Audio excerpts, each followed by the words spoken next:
evil blanket fish has awoken.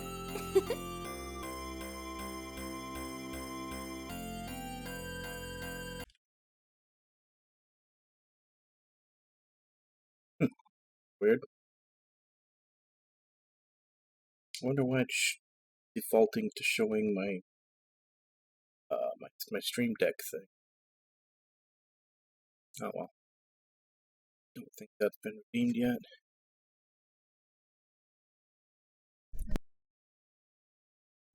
But yeah, today we are going to start a new game, an indie called For a Vast Future. That's basically done.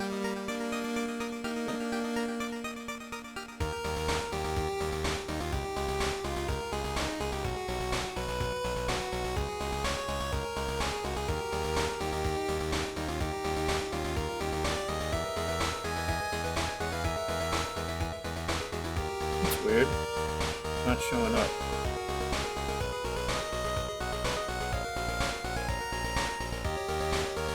Maybe window capture.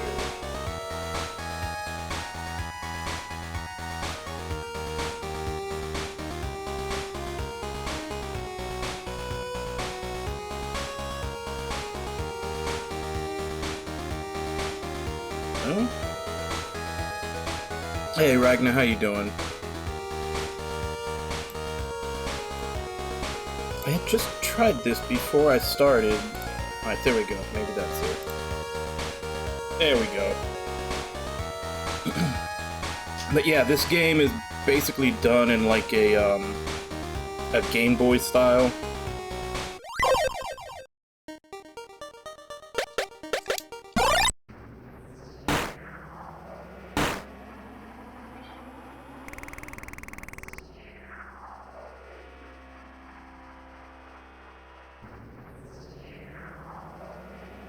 Okay, looks like it starts right up, but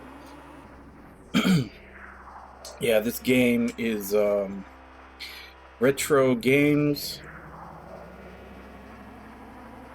Their previous game was Pillars of Dust, which I played a couple of years ago. That one was like NES, like regular Nintendo style, and this one is Game Boy style. It actually gives you like several choices on like what monochrome color scheme you want. I kind of settled on the light blue, but it gives you a lot of different choices on like what actual color you want the screen to be. But yeah, let's go ahead and get into it. Has to be something valuable in here. Haven't had much luck lately. Took me long enough to pry the lock off the front door. What's this? Tablet. Power must still be on in here. Final transmission. All Hogtown facilities to be evacuated. Repeat, all Hogtown facilities to be evacuated. Biomechanical Research Station Gamma. All personnel to return to Capital City. Leave all research tech and facility upon departure. End transmission.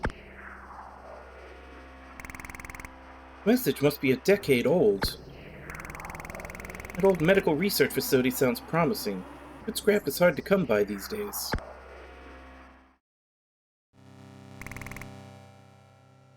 Wake up, lazybones. It's too early. It's almost nighttime. You slept all day. That's my schedule. We need our beauty sleep. When hogs fly. Come on, both of you. I need some help getting into the old biomech facility. That place was haunted. Yeah, full of ghosts. No such thing. Those are just stories to scare people away. Let's go make some money.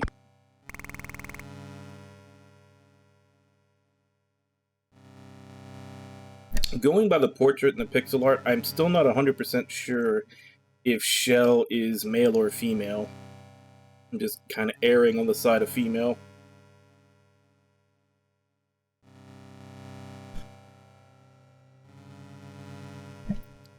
I mean, there have been a couple of indie games that have been done in the style of Game Boy that have released not, over the past few years. Like there's one of them, it was basically like a fan thing that was put out. I think I still have it in a folder somewhere. But it was essentially like a fan-made Saga 4. Of which the Saga games were like the Final Fantasy Legend 1, 2, and 3. But yeah, there was a fan-made 4th one. I think I still have it here. But that wasn't through like Steam or anything. That was literally you had to download it from the side of the fans who made it.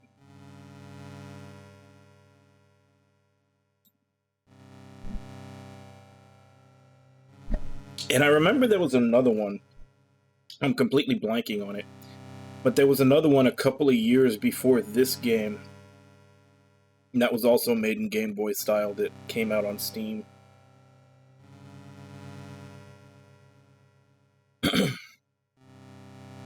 Oh, money, that sounds good to me.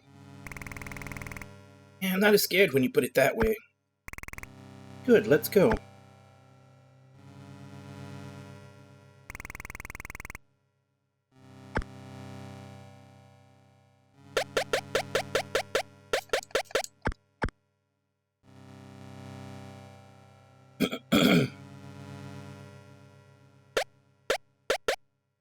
Okay, so good, everything. Overall attack power of weapon, speed at which character's turn will start, percent chance of evading status effects, percent chance of evading physical attacks, overall attack power of war gear in battle.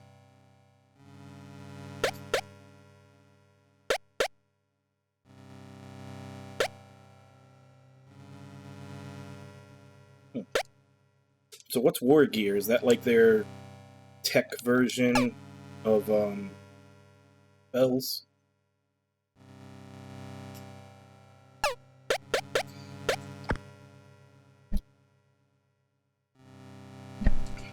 Apparently I don't have any right now. Old military tablet, perhaps it's valuable.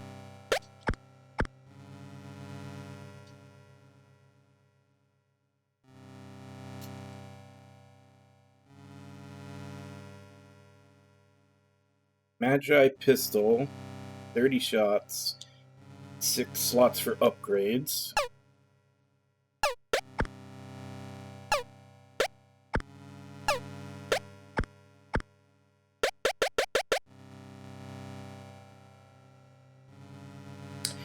Dexterity, effectiveness at using war gear, get more points by leveling up. Effectiveness and accuracy with gun attacks, get more points by leveling up. Defense against physical attacks. Increase odds of freebie ammo item usage as well as drop rate after battle. Increase percent evasion for physical attacks as well as resistance against status effects.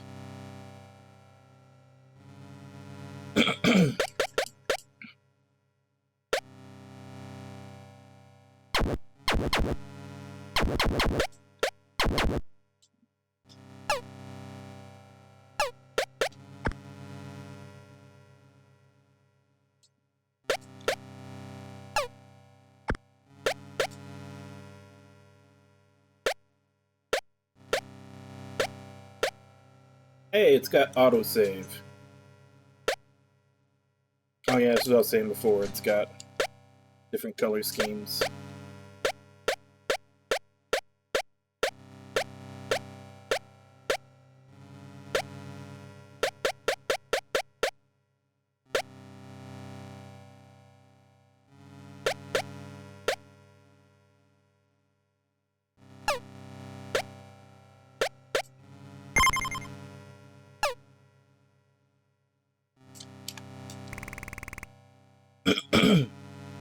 Pre-war books about knights and princesses. Fake ficus plant. Looked real from across the distance.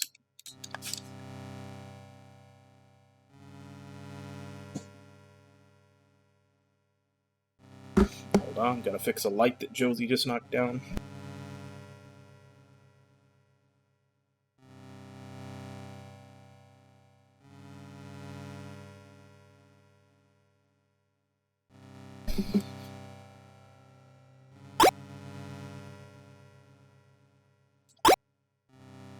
Two first aid kits.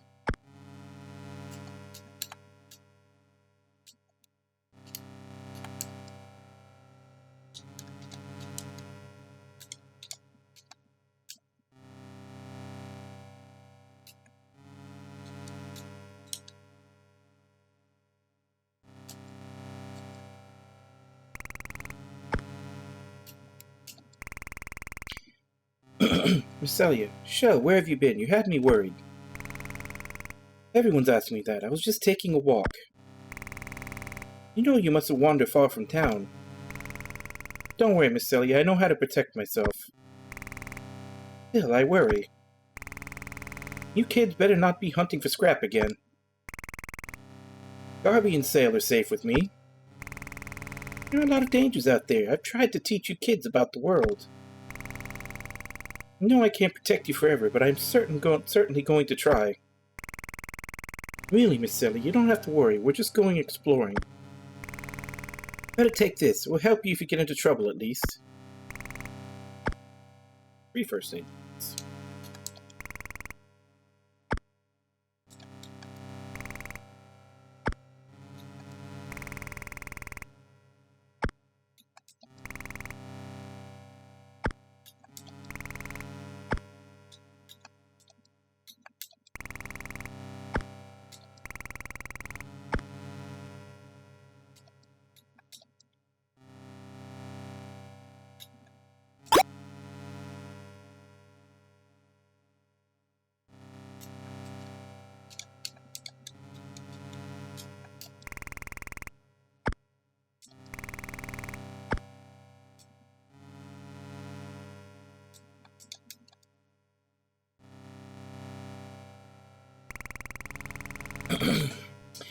Helpful hint, if you ever forget what to do next, press select at any time to see your next objective.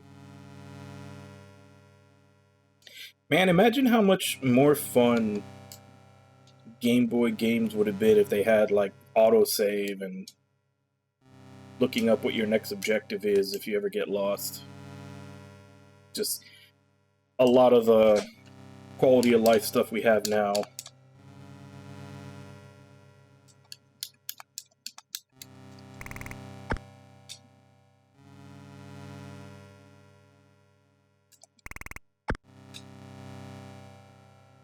That's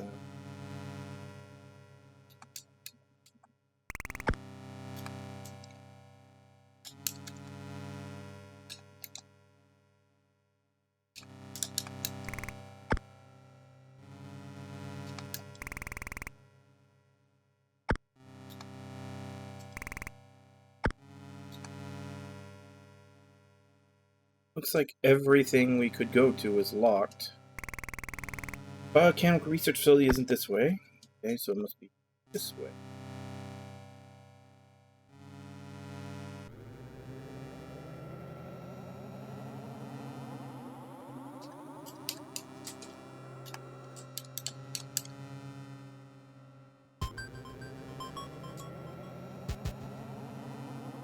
Already? You know, I still don't even know entirely what type of game that is. I haven't really looked up any new trailers or anything for it. So the only stuff I've seen is kind of like the social sim Persona style stuff. Like, I'm not even sure if there are battles or what the battle system is like or anything. I've looked very little into that game.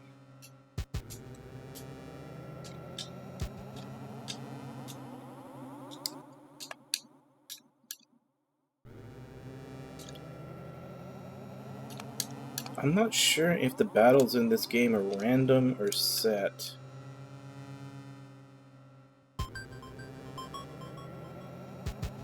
Oh, is it? Well, by social stim stuff, I mean I've just seen a lot of the, like, you know, basically visual novel looking type stuff where they're talking to, where the main character is talking to girls, and it kind of looks like they're like leveling up a social link or something. Because that was the only trailer I've really seen was back when it was just the Japanese one that we didn't get for like that Nintendo Direct way back when.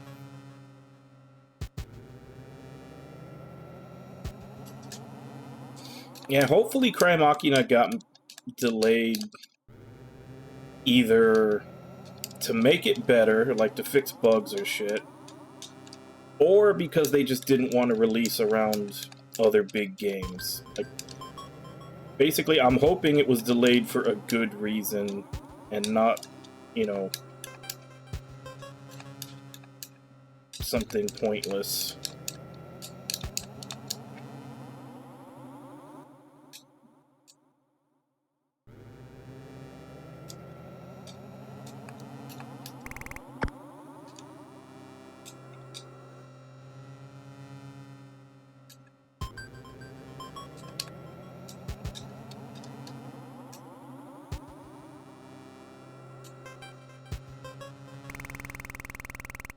Thought I was safe getting assigned to this rural testing facility.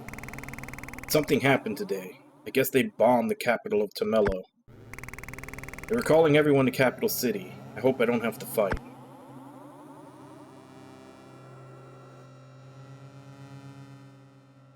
I hope so. Like I said, I really liked the story to Crystar. It was just, you know, kind of having to suffer through the level design. And at the very least, it looks like combat is faster and a little more complex in this one from what we saw in the trailer.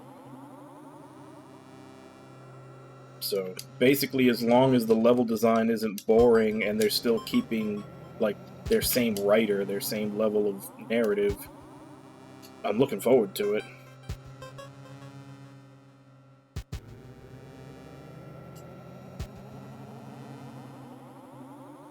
Like I said before, I feel the more I looked at it, the more I started realizing that, like, they're essentially doing their cute girls version of Nier.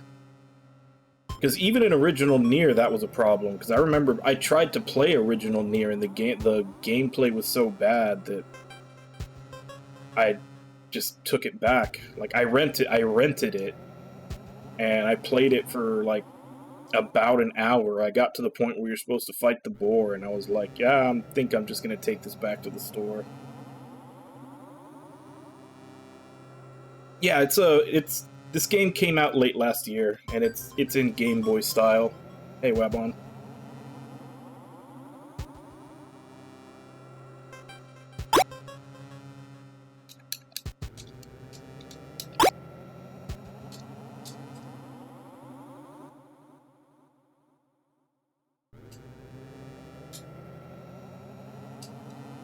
So it will also be funny if it kind of follows that same progression that Nier did, where once they do the Android version, which is looking like Cry Machina, they actually get the gameplay right in addition to the story. In which case they would have quite literally followed the same trajectory that Nier did, just, you know, obviously less popular. I don't like the looks of this. Yeah, I think I can hear the ghosts already. Think of all the scrap. We're gonna feast tonight.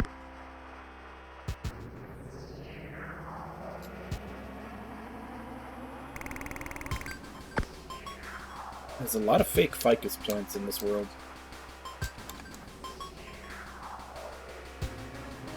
Rallian Computer Systems, 3062. High-level corruption. Emergency mode activated. Shutting down.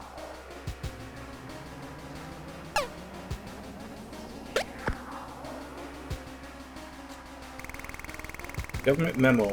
Project vaunted palisades exceeding expectations. These augmented soldiers are already benefiting the war effort.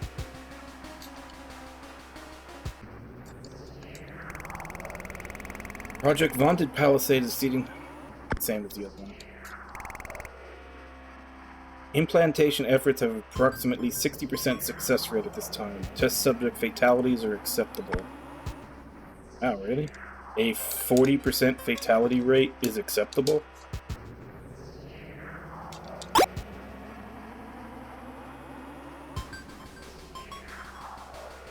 Yeah, Blue Sphere.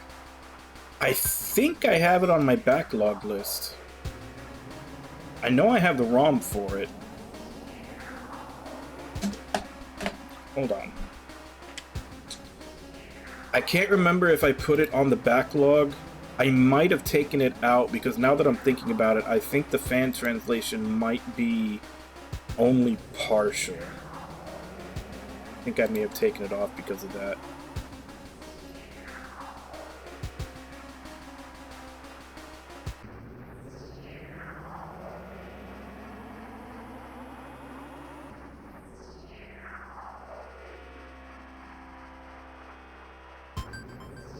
Yeah, it's actually not on the backlog list.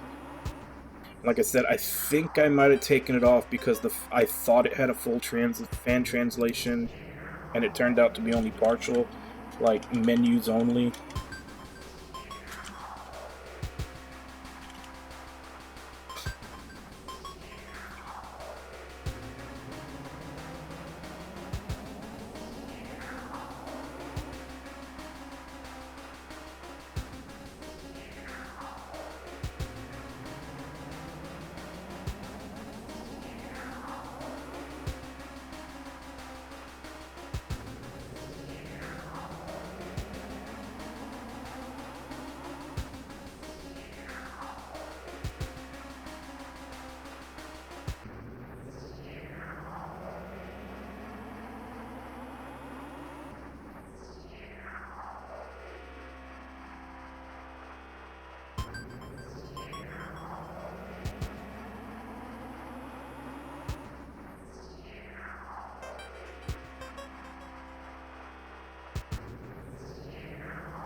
I guess not.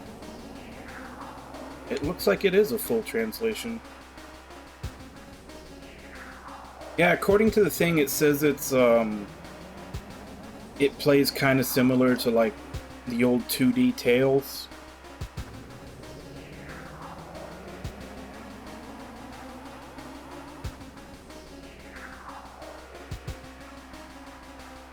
Hey, Irby, how you doing?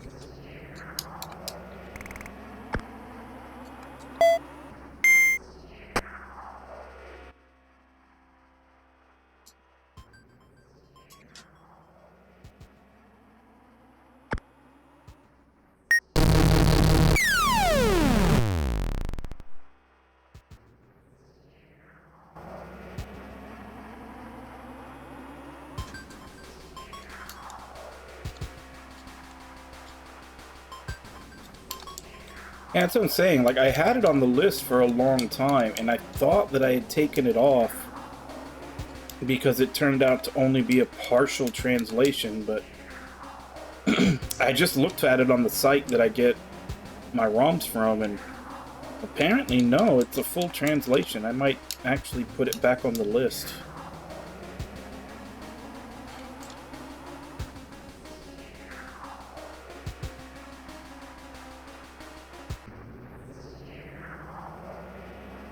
Oh, that sucks, Irby. Is there any particular reason? Like, are you stressed out about anything?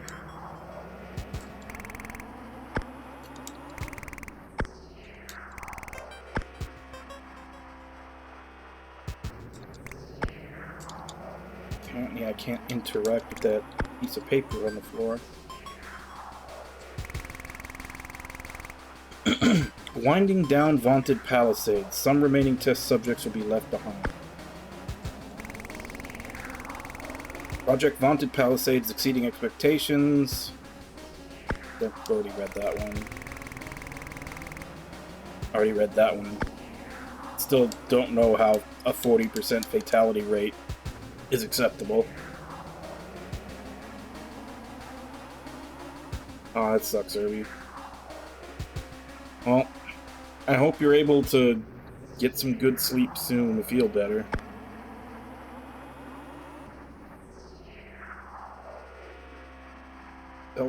Delta's personality module upload is successful. Initial testing of Vaunted Palisade shows promising results. Subject Delta appears to be on track for large-scale production.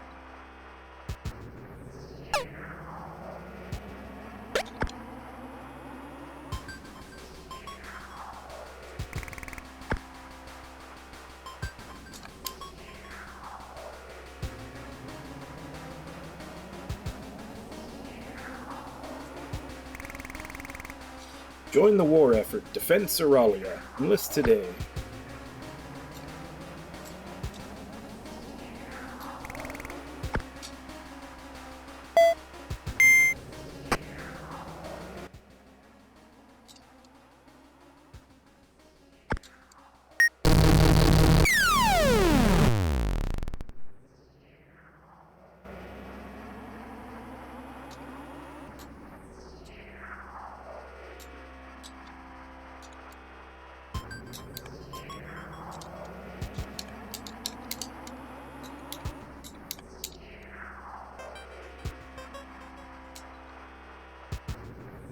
Welcome to the Hogtown Biomechanical Research Facility Autonomous Security System.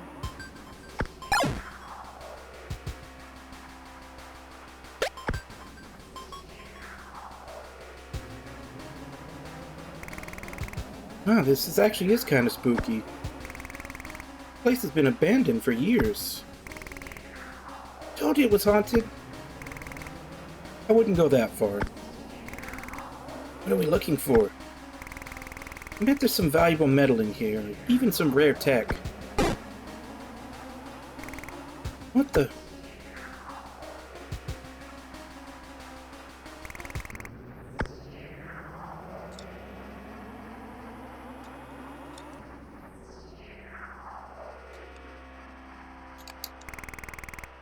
Tank looks pretty well maintained. Maybe we shouldn't touch it. Let's see, maybe this button will open it up. Large button on the computer. Press it. I mean, I don't see how things can progress if we don't. YOLO.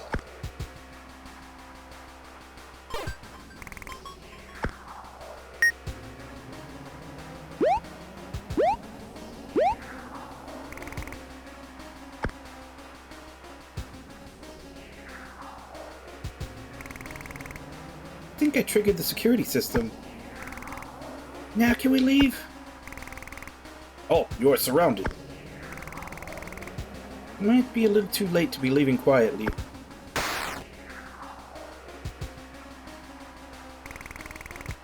Who are you? What are you doing in this place? It's highly dangerous here. We're from Hogtown. Please don't hurt us. Why, you're hardly more than children. I see. You're lucky I'm here. Seems you've triggered the sentries. Stand back and let me handle this.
Thanks for saving us, mister.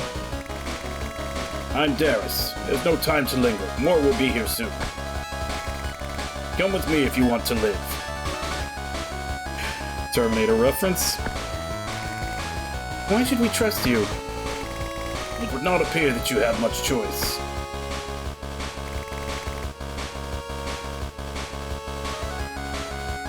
Yeah, a lot of, there is a lot of nostalgia in chiptunes. We don't need you, I know what I'm doing. Come on, Shelly wants to help. Fine, this guy looks like he'd be worth more in scrap. Let us go before more sentries arrive.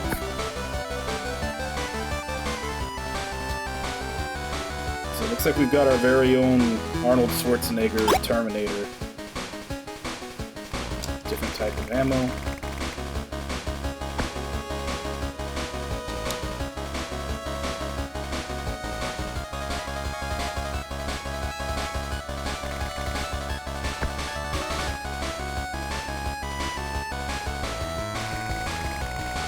Fuser bot. We'll need something to pierce its defense. Here, take this.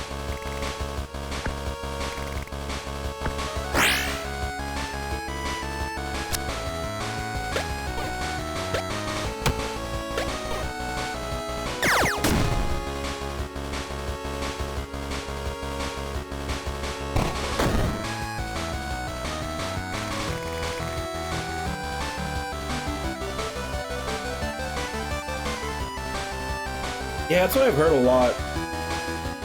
Especially since, like, a lot of games from Super Nintendo and PS1 got ported to the Game Boy Advance. And there was, like, a huge downgrade in the music. We need to find a fire extinguisher to put this fire out.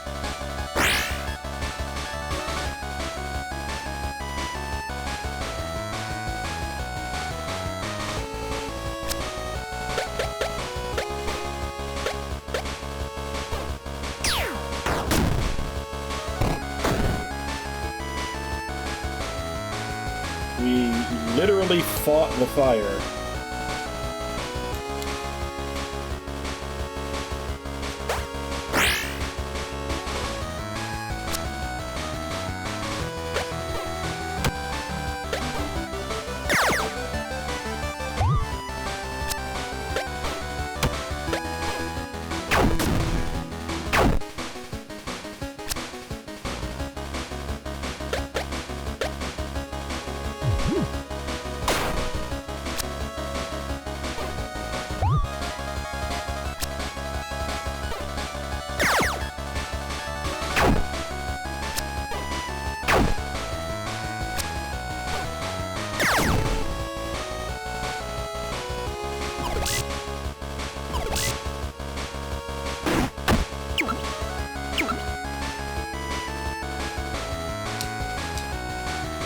And no random encounters.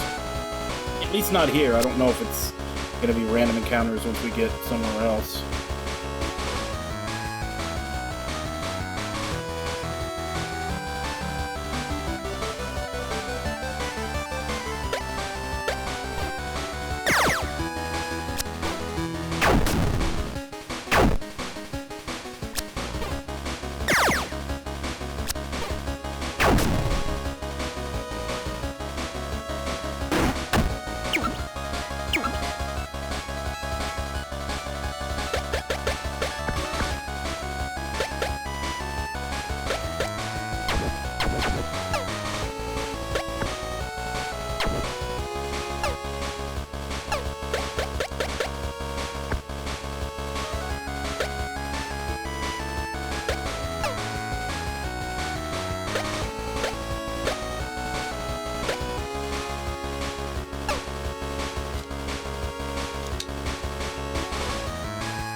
Hold on, what are all these? Not wise to waste time while the alarm is active. It's also not wise to pass up on free stuff. Let's look.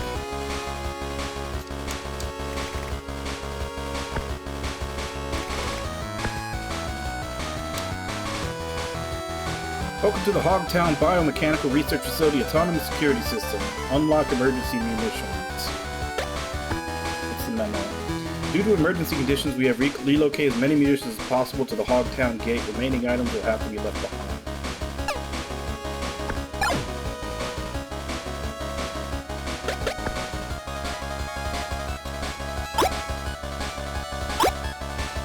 Now we're talking.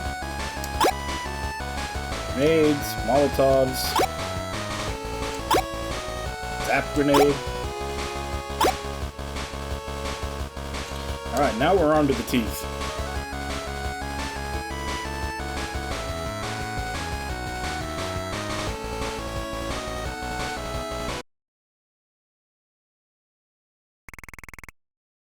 Glad we got out of there. How you want, Mr. Darris? I don't require payment. That's a relief. However, I would like to ask a favor. I'm having trouble remembering much beyond my own name. I would like to find my place of origin, so that I may refresh my memory and find my true purpose. You want to look for the place where they made you a cyborg? I might be able to help. Not much around these parts. But I need to think about it. When will you decide? Go to the scrapyard. I'll make my decision and let you know tomorrow morning. I understand. I will find my way to the scrapyard. Don't get lost. Scrapyard is just to the east of Hogtown.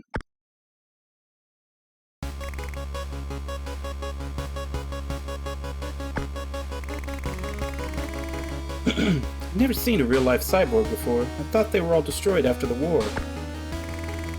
I'm sure he's worth a fortune scrapped. I'll just stay close by and wait for the right moment.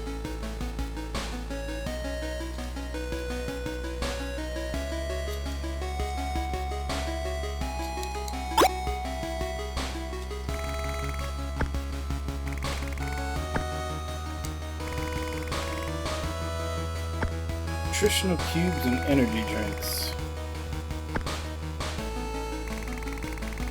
The government built their research facility near Hogtown and we knew there would be trouble. So many of the adults were conscripted into the war. So few returned.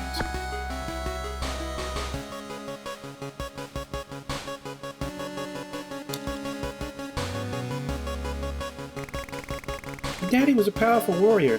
He fought 10 Tamelan soldiers all on his own.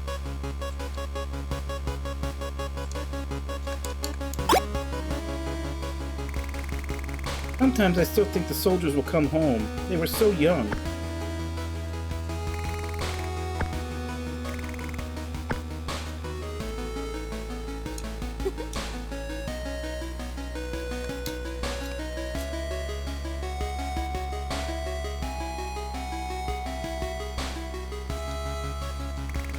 War was awful, but at least the government leaves us alone now.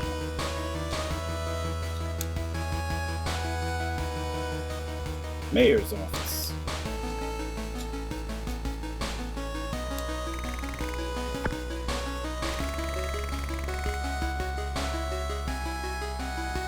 It's like he was a bootball star.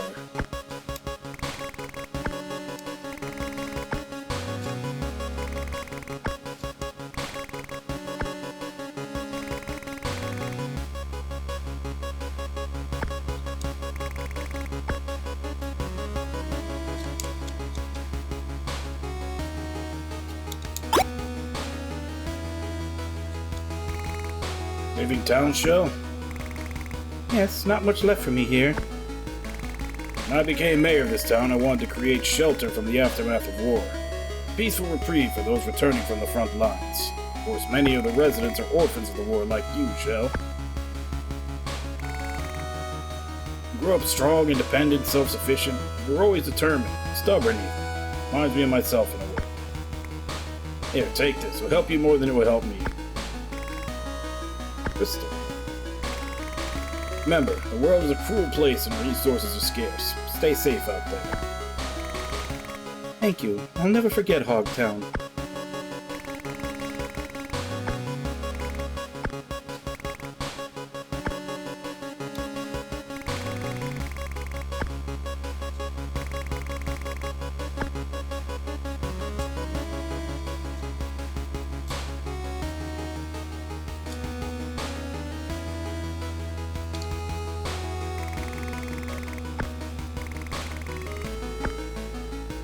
I thought since maybe the mayor had more dialogue, maybe they do too.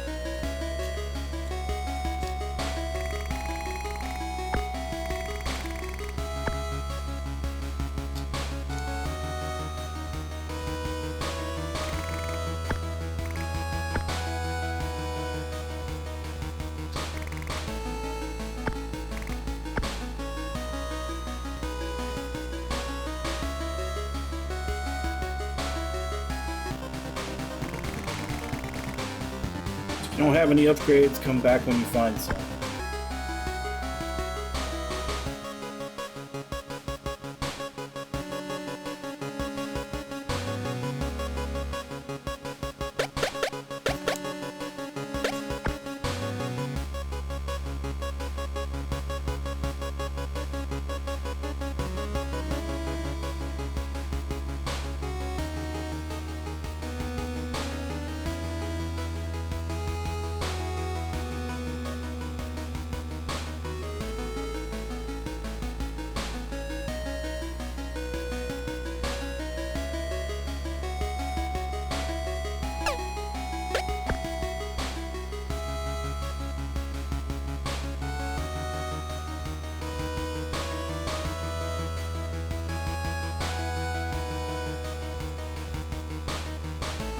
Okay, so the bandage command is essentially defend, but it also heals you a little bit.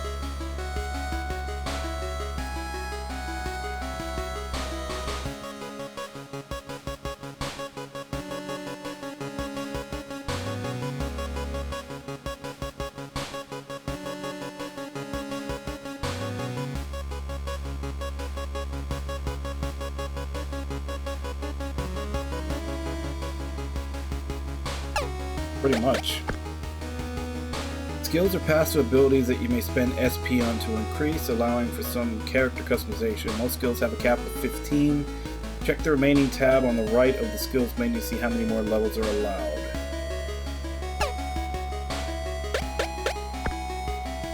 Each character's main weapon can be updated a total of 6 times. Weapon upgrades for each character are hidden around the world, so explore often. Each upgrade gives 2 options, ranging from base stat increase to powerful new capabilities. Often these are unique to the character and upgrade.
Yeah, I had a Game Gear. Actually, I think I still have it buried somewhere in my old boxes. I think it still kind of works, it's just the speaker busted on it.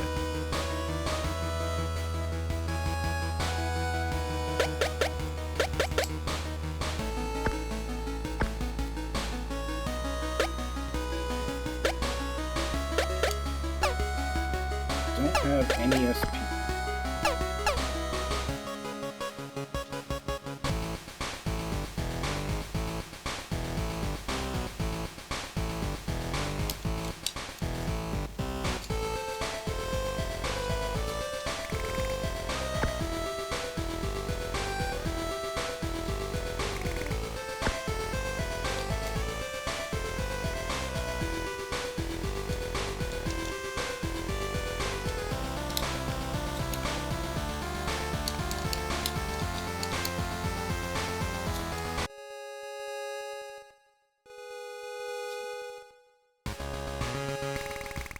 Burned out cerulean tank covered in rust and grime.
So where's my Terminator?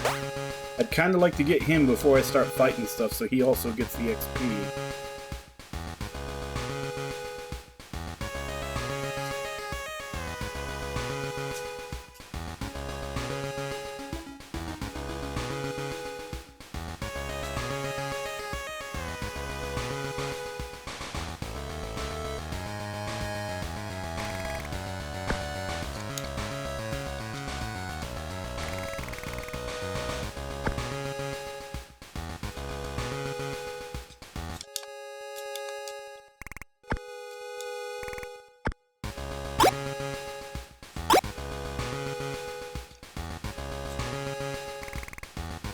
Boy, who's that then?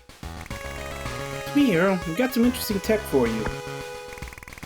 Tracking tablet. It is a cerulean military device from the war. I'll give you 25 for that. 35. 30. Deal. By the way, ever see a military cyborg? While back, sure. I bet they're worth a lot scrapped. What would you give me for one of those? You're rich for my blood. Cyborg parts are worth more than my whole business. Very interesting. Sounds like I know a way to retire early. I've heard that one before. Let me know how it goes. I'll stick with my little slice of paradise here. Suit yourself. Hey, mind if I look around a little? Tell you what, you help me find something, I can open up the rest of the yard. You know me, I can't resist a good offer. Okay, need to find my console for this here junk machine. I left it somewhere outside. You love the scraps, so this will be right up your alley. You got it, Earl. I'll look around. Okay, I'm guessing that was probably that thing that I found earlier that just said it looks like a piece of junk.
Yeah, well, I mean, as I'm sure as we all know, big-ass chickens are a staple in JRPGs.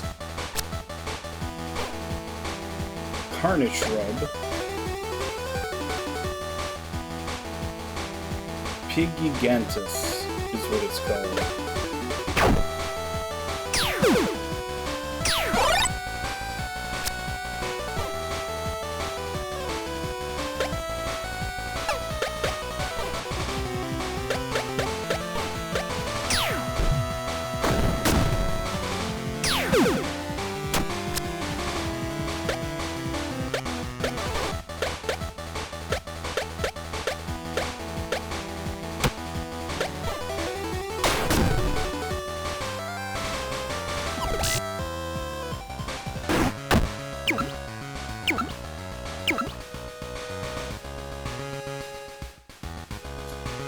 Wait, do they actually are they actually dropping their own weakness in ammo?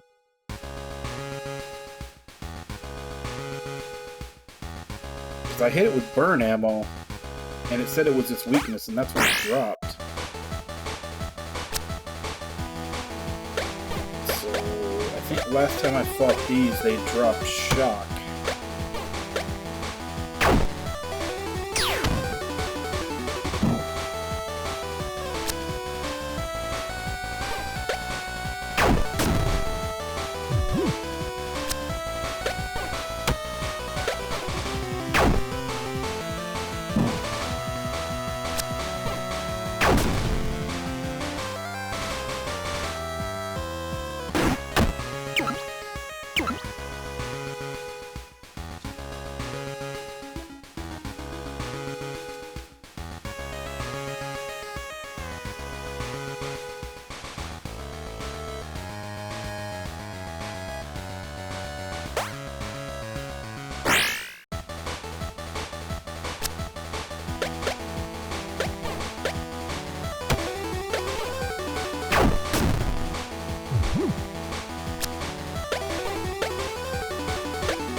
So are they weak to ice?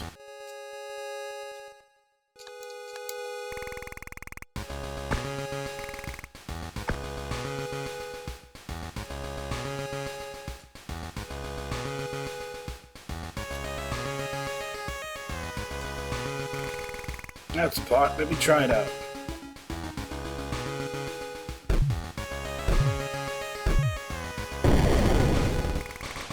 That ought to do it. Good as new. Ah, the gate. I'll open that for you, Shell. Thank you. Glad I could help, Earl. Oh, while you're here, got any scrap? This junk machine can convert scrap into war gear.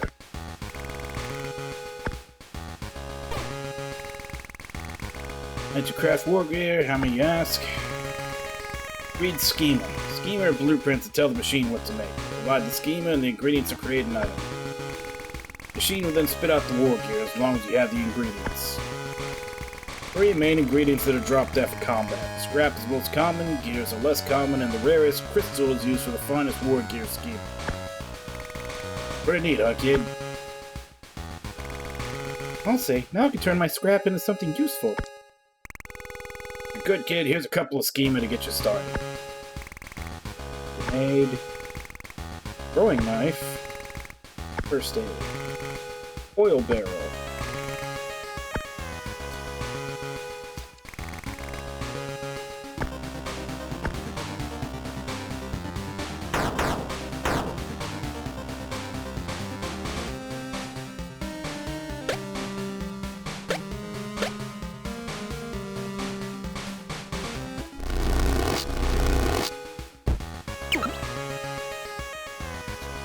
The only one I didn't have.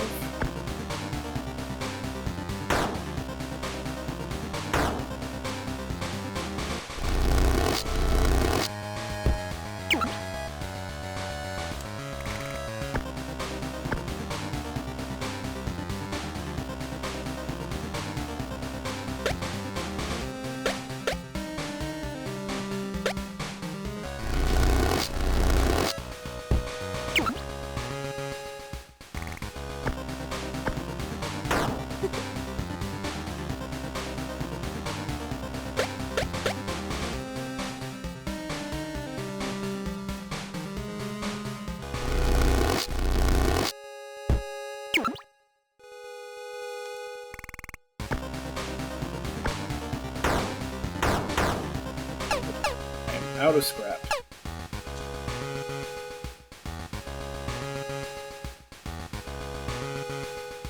Hey, Invalid, how you doing?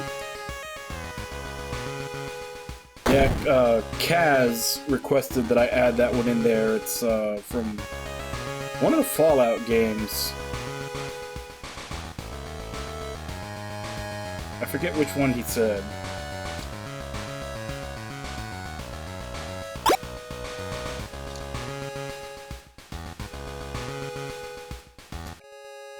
Yeah, because I can't remember. He rolled one that came out that was a robot, and he was like, oh, so robots count? And I was like, yeah, robots can still count as waifus. And he was like, all right, and add this one. So I did.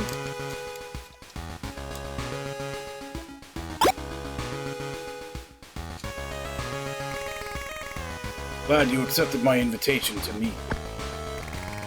What can I say? I found you interesting and valuable. Perhaps so. In any case, as I mentioned, I am requesting your help. Right, your place of origin. What exactly do you have in mind? I've been in stasis for quite some time. Worse, nothing around here is familiar to me. However, an analysis of my memory banks returns the phrase Sylvington Base. I need somebody with knowledge of this region to help me find this Sylvington. I'll admit I do have some survival skills. But what's in it for me? I cannot answer that for you. What I can say is there are likely more cyborgs like me there. Cyborgs? Like multiple? Jackpot. Alright, I'll help guide you to Sylvington. I'm gonna be rich. But there better be some tech there for me to scavenge. It seems that our partnership will work well. I'm ready to travel as soon as you have said your goodbyes. Like I said, there's not much keeping me here. We can leave today.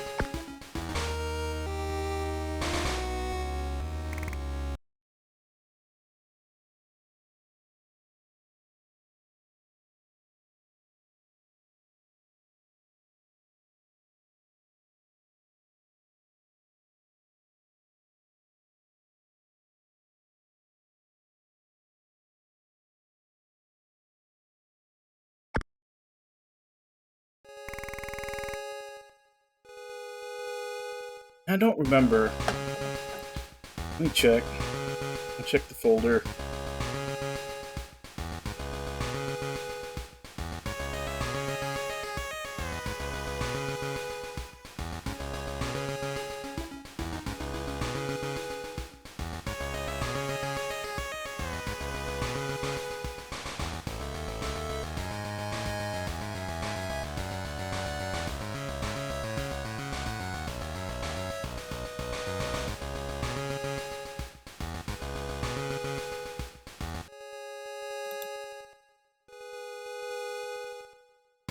It was this one. Whichever one that is.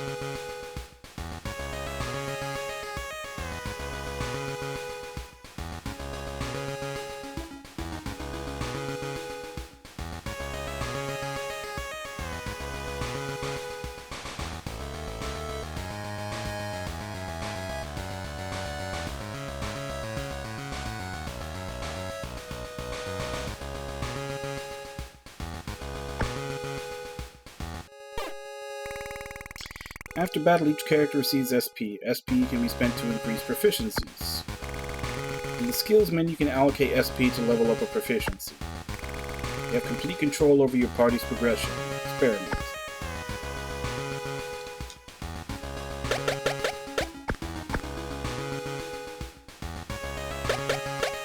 So I'm only halfway to upping something.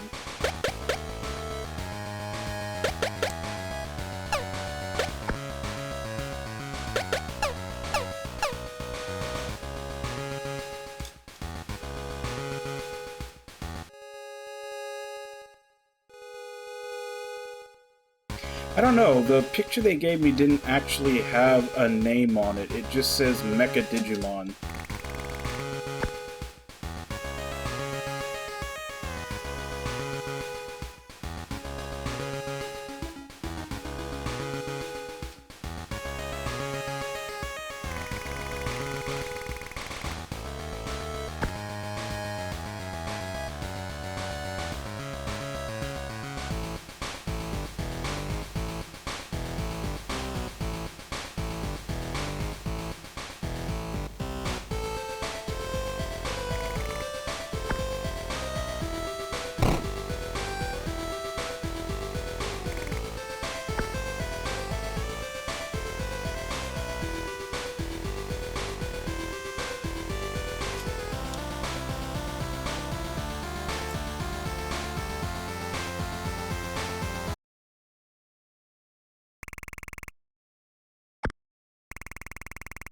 Cerulean Turnpike, once a major route for the Cerulean army, now lies in disrepair. When I was younger, we used to wait for the supply caravans to come from the turnpike. Caravans stopped coming years ago, though. It appears as though not many vehicles pass this way.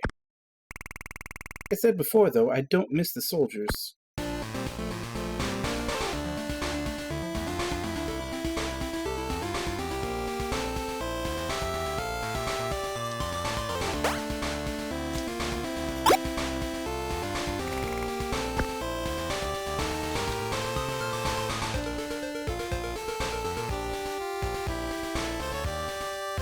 That treasure chest looks different from the other ones.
How long ago was Arise?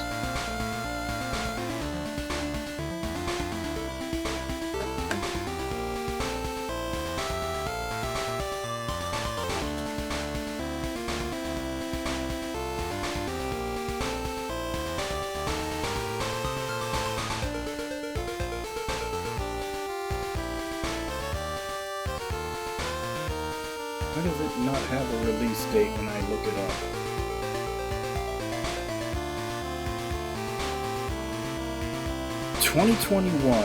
September of 2021.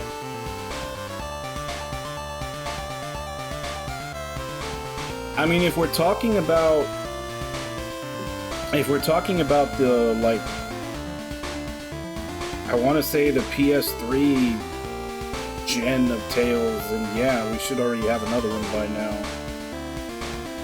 But if they're gonna be all taking the time that Arise took, because I think Berseria was 2016, and then this was 2021, so maybe they're gonna be taking like 3 to 5 years each now. Because I don't know that they have 2 teams working on Tales of games anymore.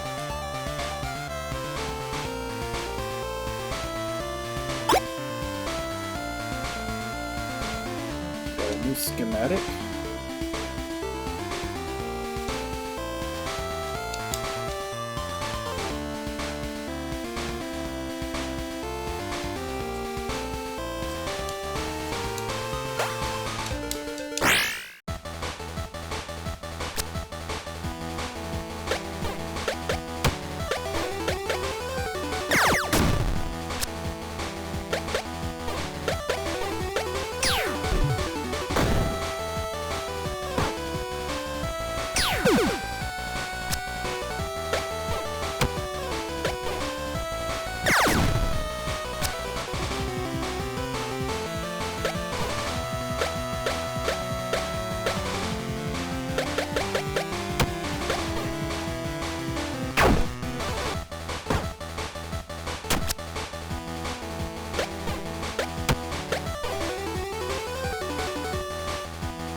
Oh dear, he's gone.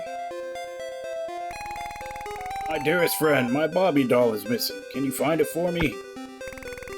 We'll see if we can find it.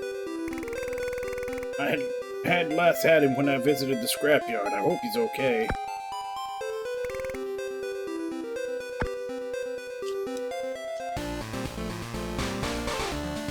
Guess we go back to the scrapyard for that side quest.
Yeah, I think the whole Scarlet Nexus and Tales of Arise thing, I think that's why Tales of games didn't, like, have slowed down.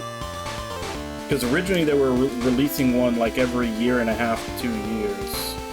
Because I think they had multiple devs teams working on them, which I don't think they do anymore. And sorry to hear that, Irby. What, like, you didn't have anything, like, unrecoverable on there, did you? Like, hopefully it's just games and, like, saves and stuff that you can get from the cloud back.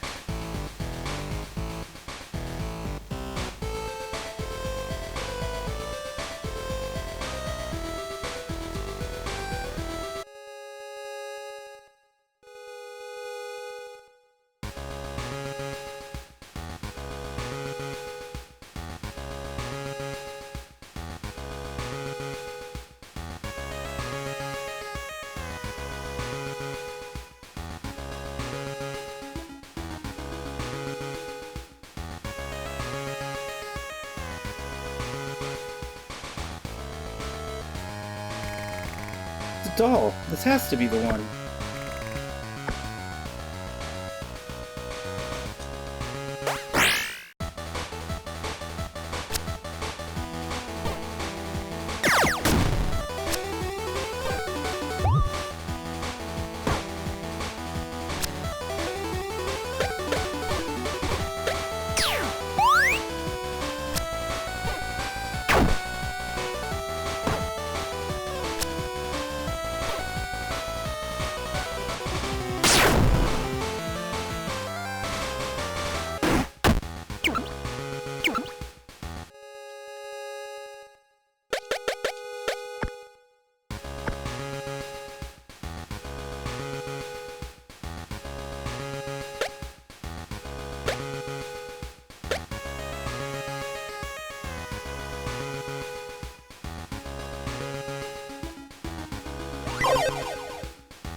Realized I didn't spend his skills.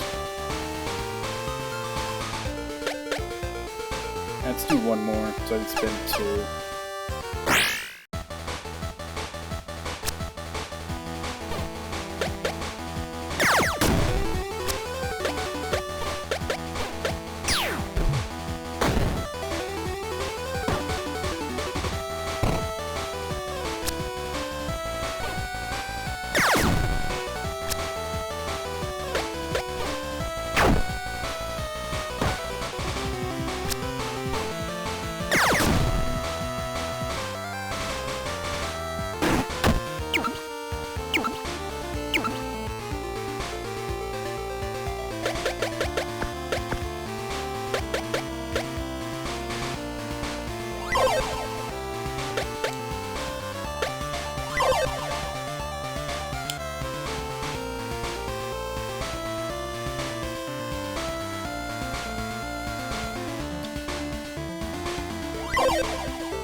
Bobby, never ever run from me again.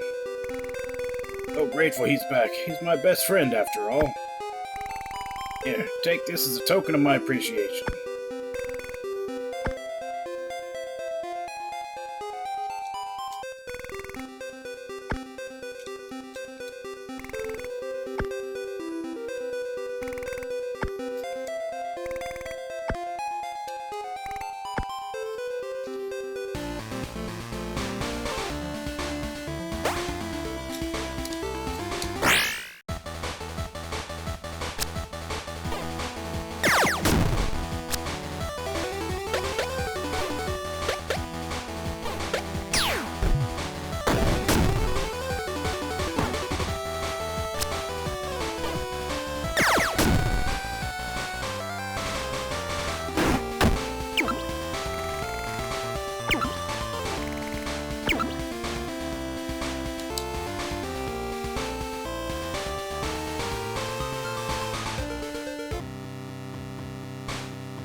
this? A blockade? This is the Hogtown Gate. It's an old Cerulean army checkpoint. I don't know why the gate is closed, though. This should have been abandoned when the war ended. We aren't getting through here until we get this gate unlocked. Let's look around for the opening mechanism. Roger that.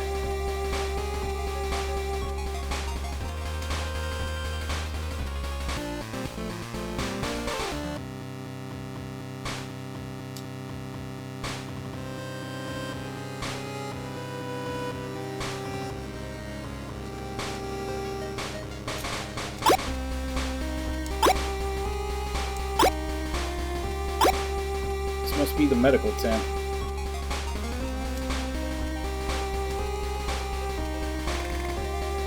Stop right there.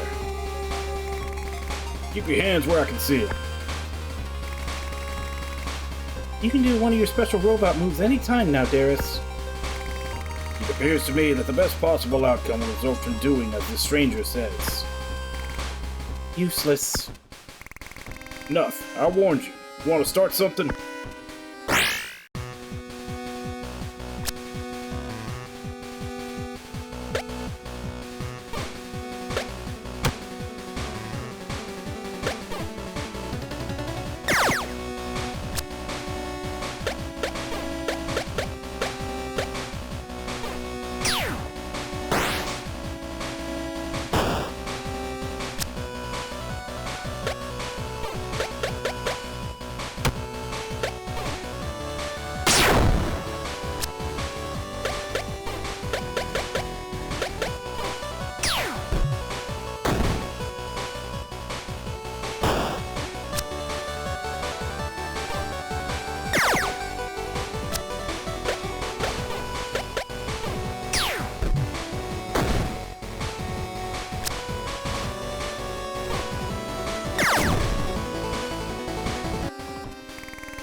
Truce. You beat me fair and square. Who are you two, anyway? I'm Shell, this is Darius. We're traveling from Hogtown to Sylvington. I'm helping this bucket of bolts here find where he was built. Bucket of bolts? That is a harsh assessment.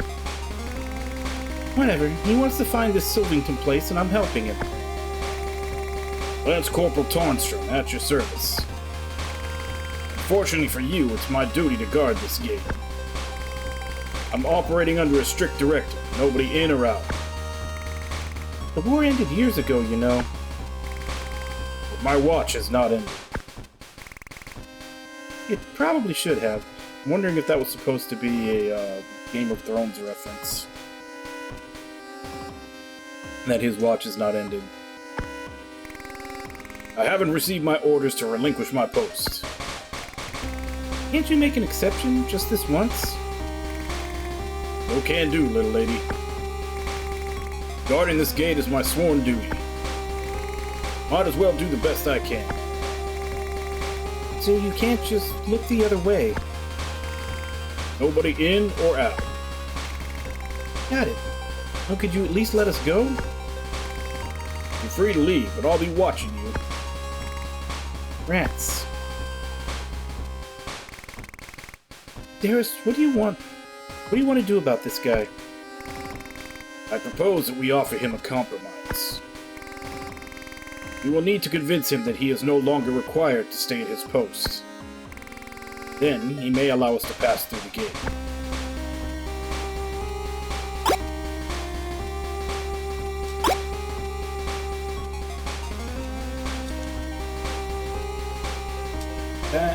The Magi pistol, I think, is her gun.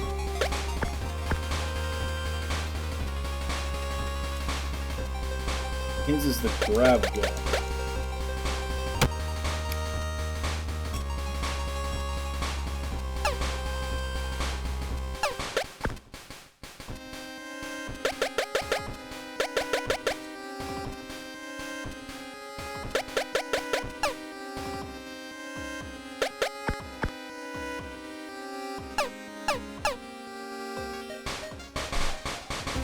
So I'm guessing that schema that was for the magic gun that I just found is an upgrade.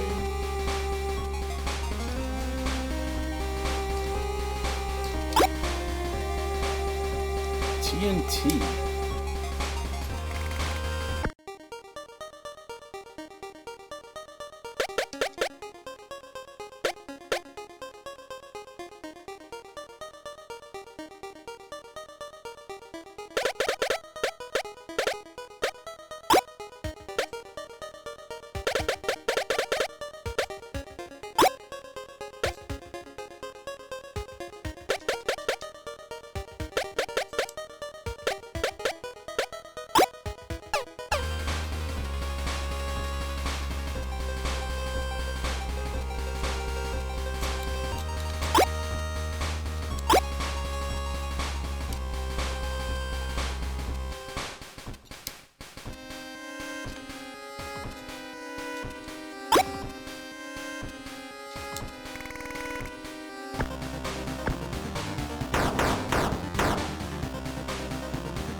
Hey, Lost, how you doing?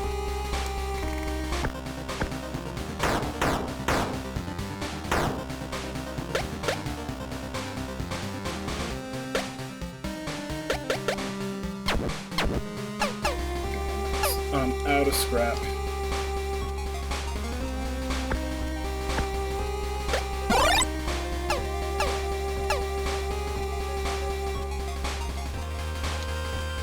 First, because I don't know how long it'll be till we find another one. Let's head back to town and upgrade her gun. I think that's what I just got.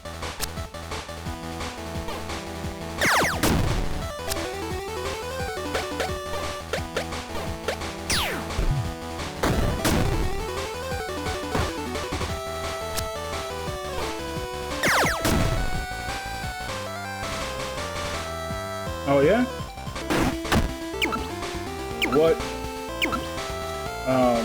What is it that you're trying to have the chatbot for? Are you doing it just for practice, or are you doing it because it's something that you want it to do that there isn't one that already does that?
Hmm.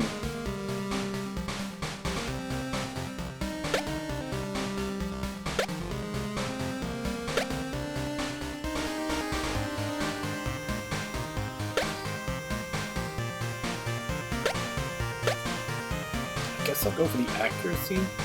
'Cause I'm kind of already starting to build her more towards using Vortec rather than the gun.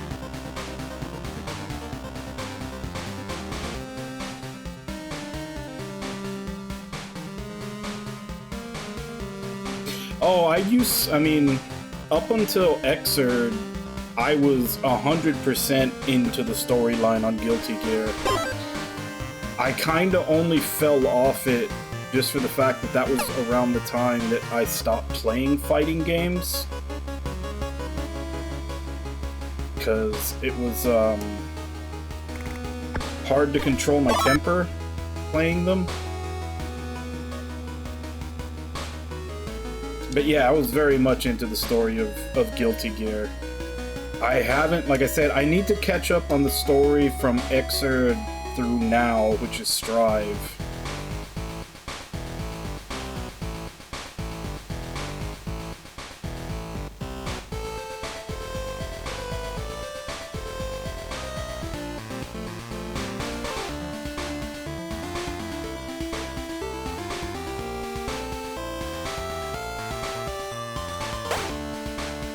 Oh yeah, like, honestly, if they wanted to, considering the number of characters that are involved, like, if they wanted to make a Guilty Gear JRPG, they 100% could. Like, they have enough characters, they have enough attacks, like special moves and everything to go around.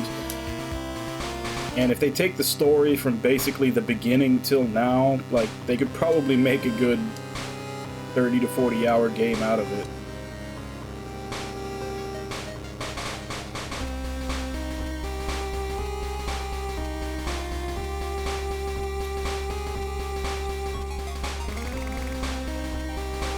Let's make a deal, Tarnstrom. If we can get you confirmation that you don't have to keep guarding this gate, will you let us through? Fair enough.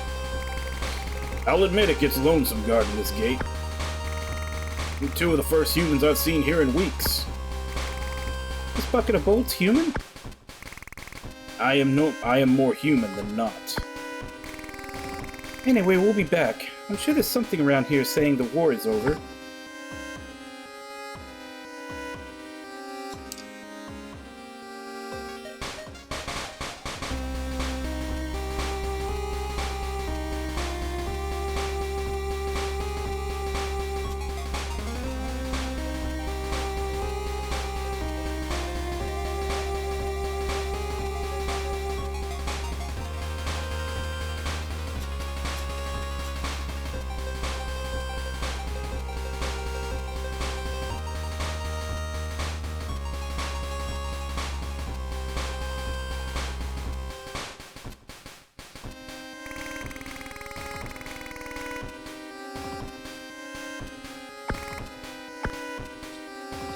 Proof nearby.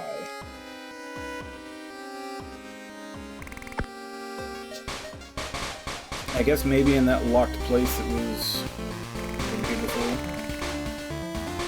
Alright, so how are we going to find any proof that the army is out of business? I spotted a bunker nearby. I imagine there will be paperwork there evidencing the end of the war. Collect the paperwork and bring it back to this Tarnstrom. We'll need to keep his promise.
This must be the bunker. I'll handle this. Same way he handled the blockade.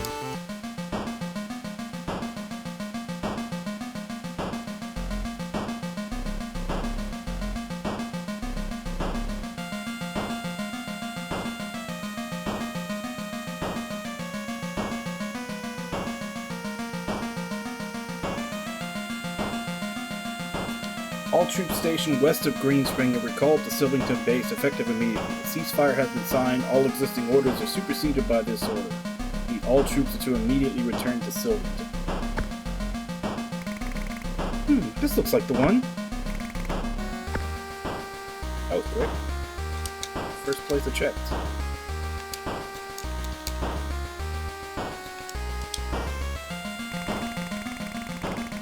Other than a few scouts, we've rarely seen Tomellan soldiers out here. Maybe I'll make it through the war after all. Junk accidentally set off a smoke grenade in the bunker last night. We all had to sleep outside while we waited for the fans to clean the air.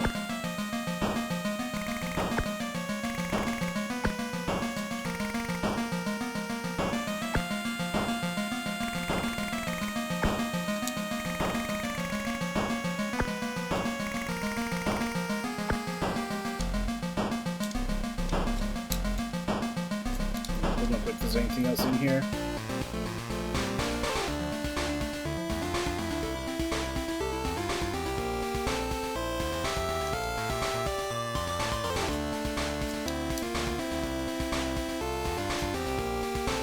Well, that's the thing though, I was never mad at the person who beat me. I'd be like, I was like the type of person who would get pissed at myself for dropping a combo. Even if it was like due to like lag or something that would make me drop the combo, like, I was always mad at myself for not being better, which was never that big a deal until I started having, like, you know, health issues that I had to worry about, like how I have high blood pressure. So I had to basically give up on any type of 1v1 competitive game, because in team games it doesn't bother me. I'm usually playing them with friends, so we're just, you know, fucking around, having fun. But whenever it's like a 1v1 competitive game, I'm very critical of myself, and it would get me pissed off, which is like, you know, with high blood pressure is not a good thing, so I kind of had to give them up.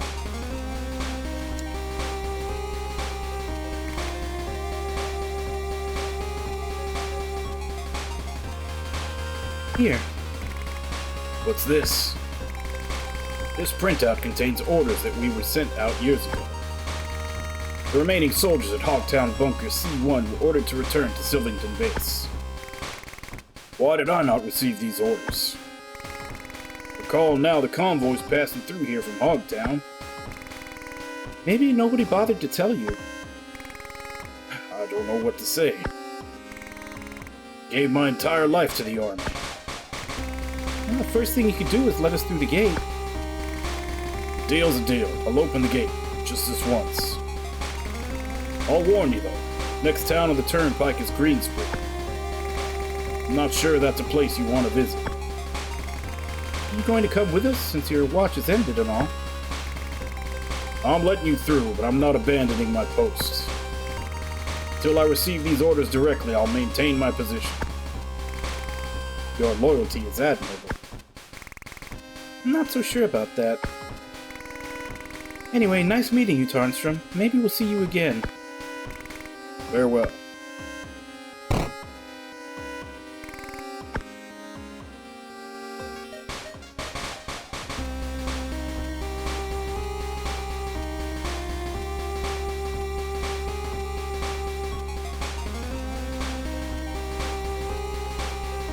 Yeah, and that's what I'm saying. I'm the exact opposite. In team games, I always just assume it that, you know, like, I've never really been playing a team game with the mindset of like, oh yeah, we're gonna be the best. We're gonna climb the ranks and be something special. Like, whenever I play team games, it's always like, oh, we're just friends, you know, shooting the shit. Like, if anything, to me, when playing team games, it was almost more important to set up a situation where something goofy could happen that we could all laugh about. Whereas in a 1v1 situation, like, I'm basically, there's nothing to really, like, make each other laugh about or do anything like that. Especially since I've never really had any friends that were also into fighting games. So whenever I was playing them, it was always just me, like, fighting randos online. But yeah, it basically, I didn't have that environment where we were able to do it casually and fuck around, because I was the only one there. Like, what am I gonna do? Do stupid shit to make myself laugh by myself? I don't know, that never really appealed to me. So yeah, whenever I was playing fighting games, it was like, okay, I'm playing to win. And like I said, I don't necessarily get mad at the person who beat me, because that's what they're trying to do. They're trying to beat me. They're doing their best. I'm mad at myself for any tiny mistake I make.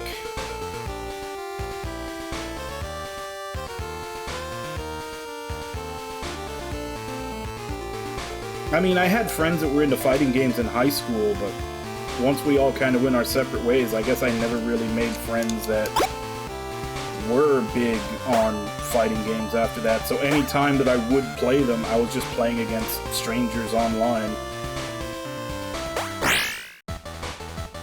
And like I said, in that environment where you're just playing with strangers online, except for maybe like 1 or 2 times that I can remember where I'd get into a lobby and like everybody was on their headset and everybody was joking around and having fun.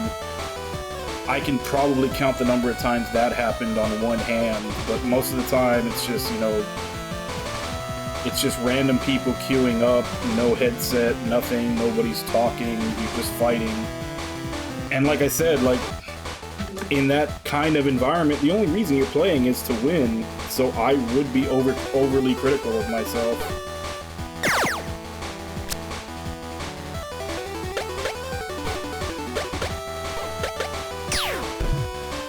Well, in my experience, it was never even a matter of having to shut them off.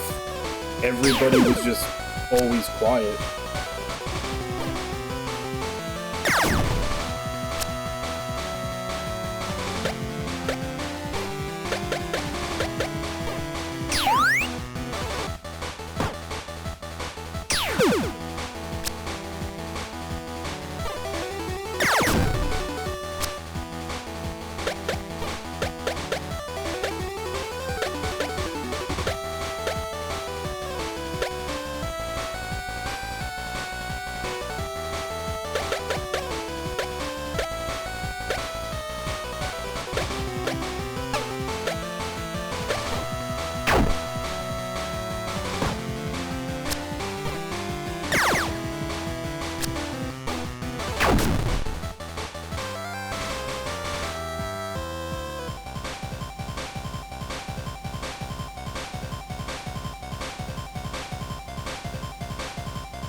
Yeah, I never tried VR chat. I saw a lot of videos and like watched people that were streaming while they were on VR chat, but I never tried it myself.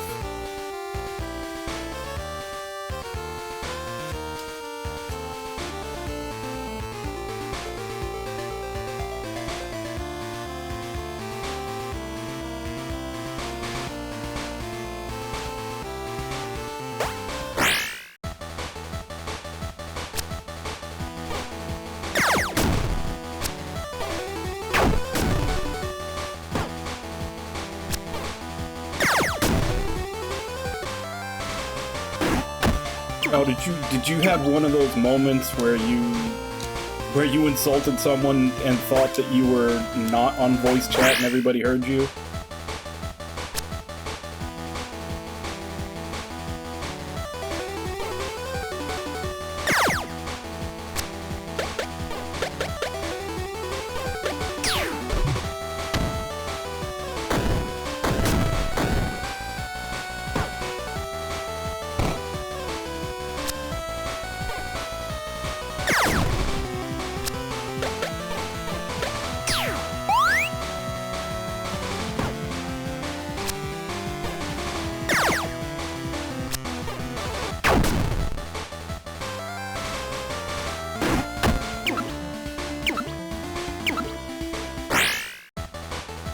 Yeah, that's gotta be awkward.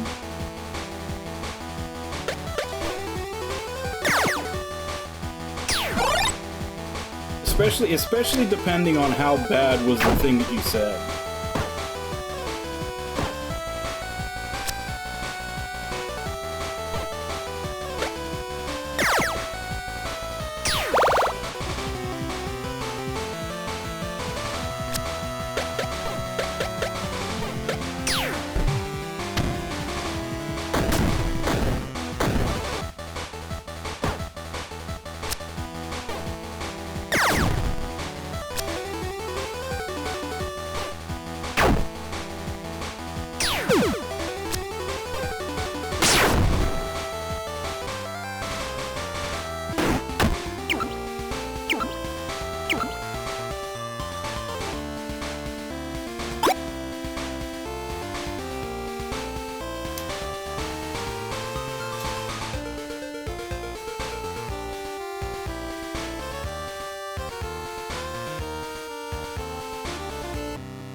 Yeah, 'cause he seems to be the ones getting hit more often, so I'll give him the defense.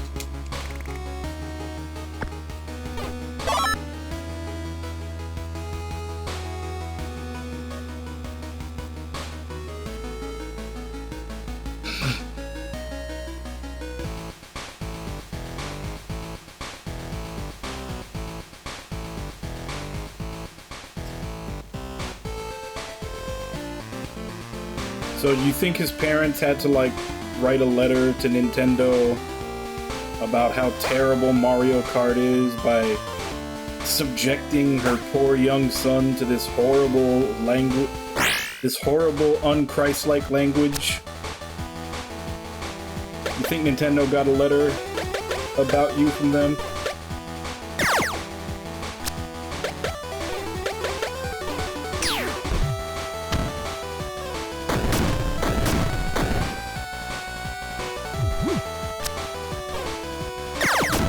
Probably some parent-teacher association meeting all about the horrors of Mario Kart.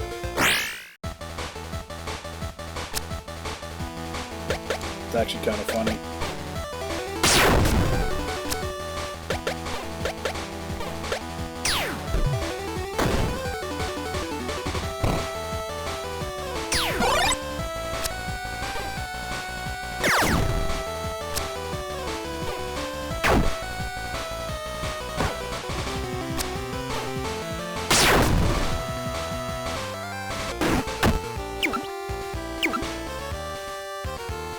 Yeah, instead of the usual fuck around and find out, it's the blue shell and find out.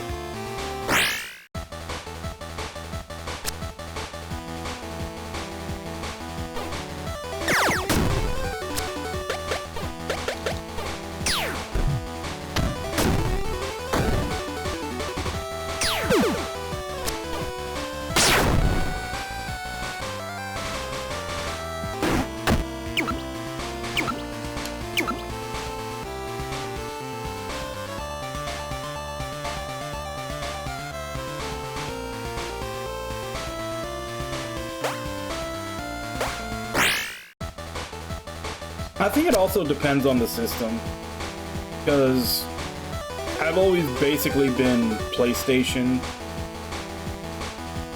and yeah, like, the stereotype with PlayStation was always just nobody uses a mic, and that was generally true. Like, I always had one, but I wouldn't actually plug it in unless I heard other people that were actually there to talk to, whereas, you know, from what I've heard, that the default on Xbox was everybody has a mic because it came with the system and everybody uses it. But yeah, it was very rare playing online games on PlayStation that anybody would ever actually have a mic.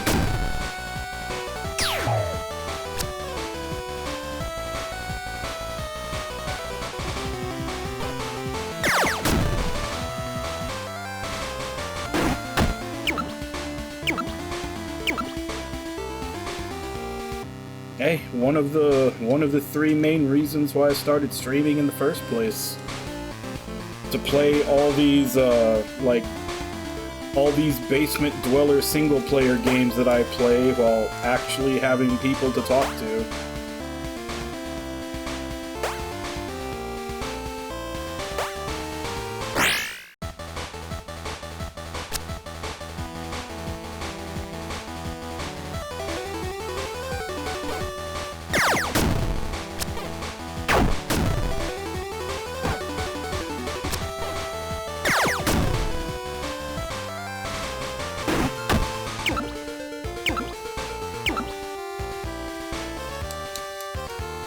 Yeah, because not only do I play, you know, single-player JRPGs all the time, but also with the time that I'm up playing them, which is, you know, now at the same time that I stream them. Like, it would be hard even to have friends, like, in a party chat to talk with while I'm playing. Not to mention the fact that none of the people I know in real life play JRPGs anyway, so even if I wanted to, like, talk about what I'm doing or anything, none of them know what the fuck I'm talking about.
Yeah.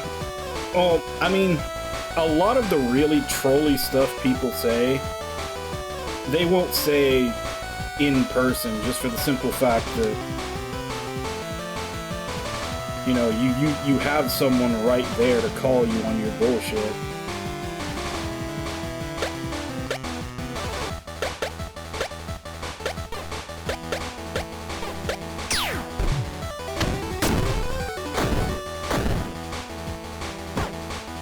Like, it's a big difference between walking into your little echo chamber and saying shit versus in real life with people who are not necessarily going to disagree with you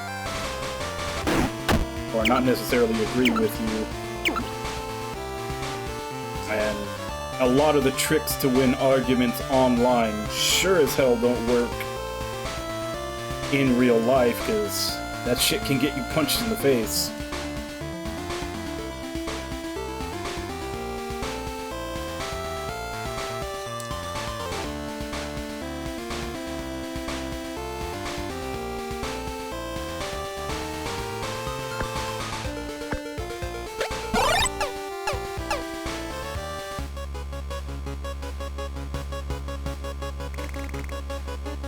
Green Spring. Life springs eternal. I'm not seeing so much life around right now. Where is everybody?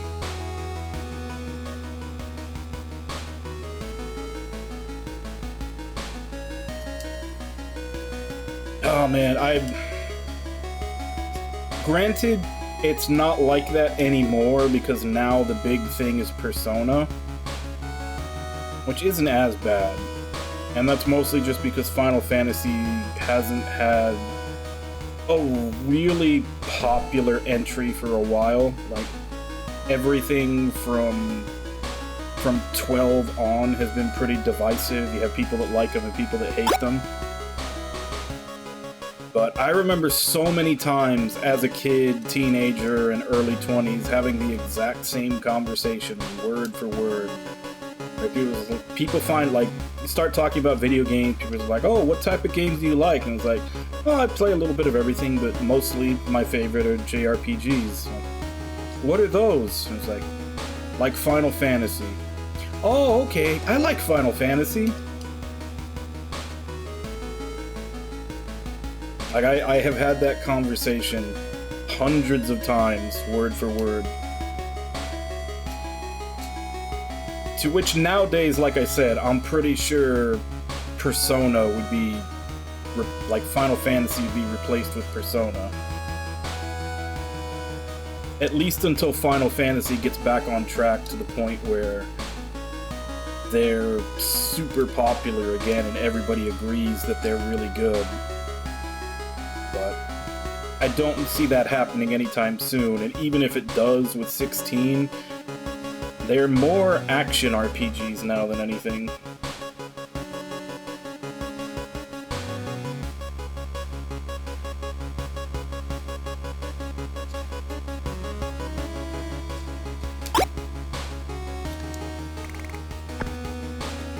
I'm pretty sure normies wouldn't have played it, but I think most normies know about Persona. Like that, I'm like, there's that meme of when Persona 5 was finally announced for Switch. That meme of, like, lifelong Persona 5 fan finally gets to play the game.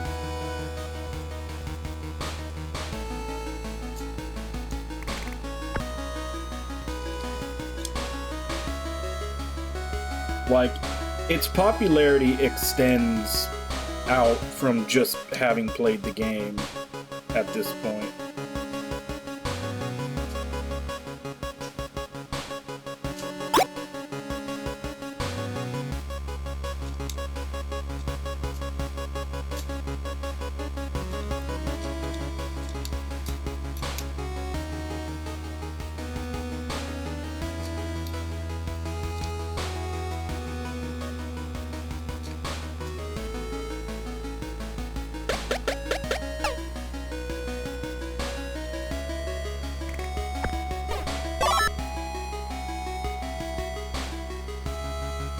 Oh, did it?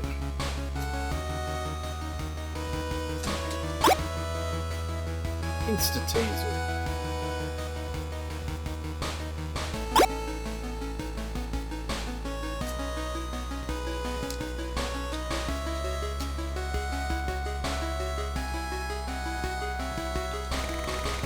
Oh. Like I had said before, I had put off playing Devil May Cry 5 for a long time because it got spoiled for me before it was even released. But I did finally get around to playing it, you know, a few weeks ago. About a month ago, I guess I should say.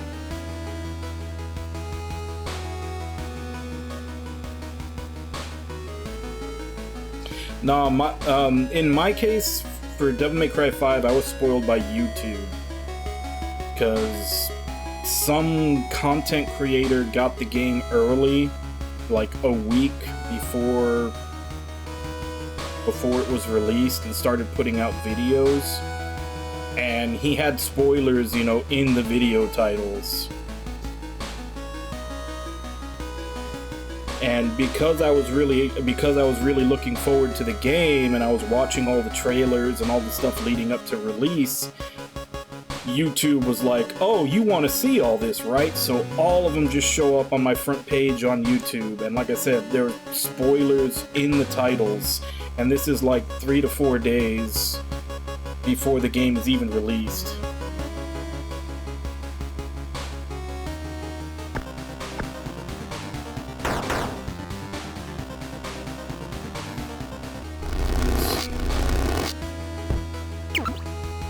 So yeah, I put off playing it because of that, and, you know, time just passed to the point where I just barely played it about a month ago. Still enjoyed it. It was a really fun game.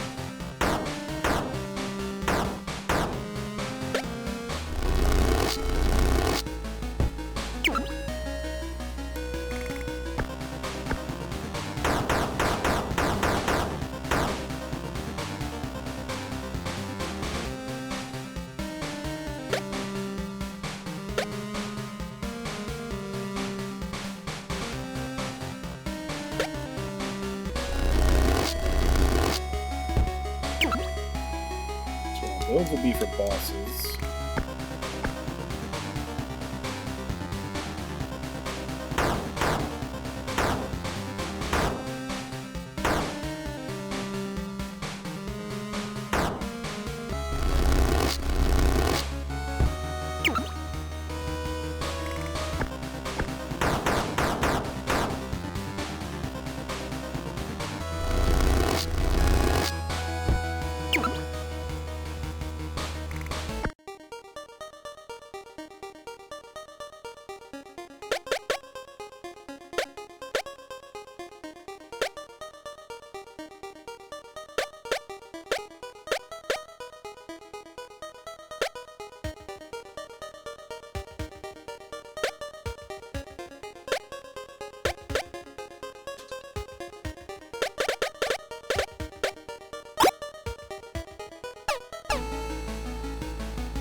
Oh yeah.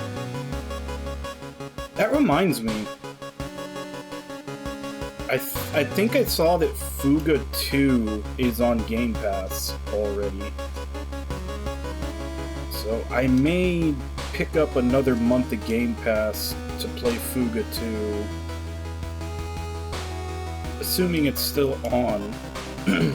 Which I don't see why they'd take it off that quickly, but assuming it's still on, I may pick up a month of that to play it once I'm done with the... Like, I'll do the No More Heroes trilogy, and then whatever gets redeemed after that, and then do Fuga 2 off of Game Pass after that.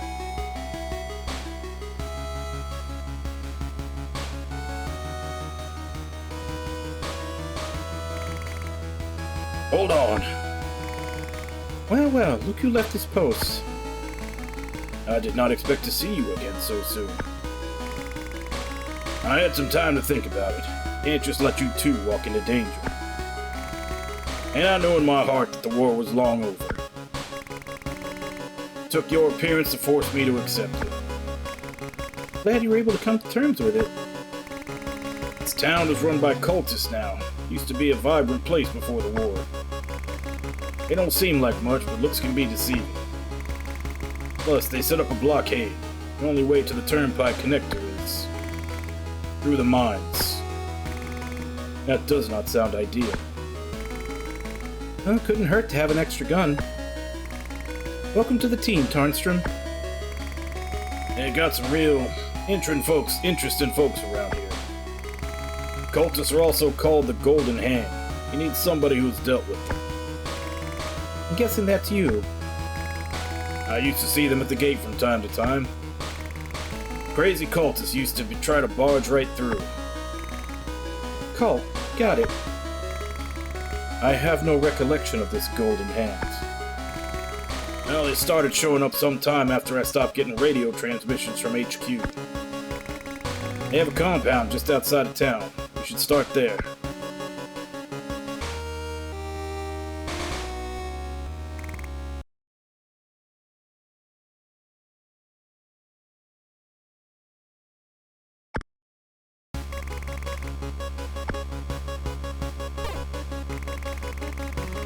Tarnstrom cannot use the bandage command and instead has a command called scan.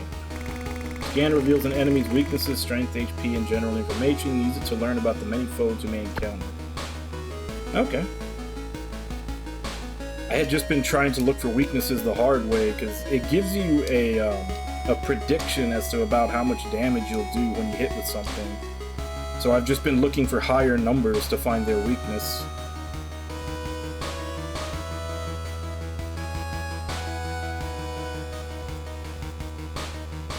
Well, I think that's because, unfortunately, most companies will only want to market one game at a time. Like, they'll choose... Like, I guess they just only have the marketing department to be able to push forward one game at a time. Whereas, last year, SE decided to just shotgun all these games out, so they had to pick and choose which ones their marketing departments were actually going to work on. So yeah, I think there's a few that kind of got forgotten because of that.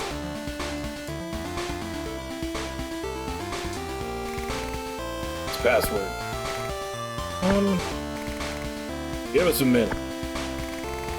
That's what I thought. Scram.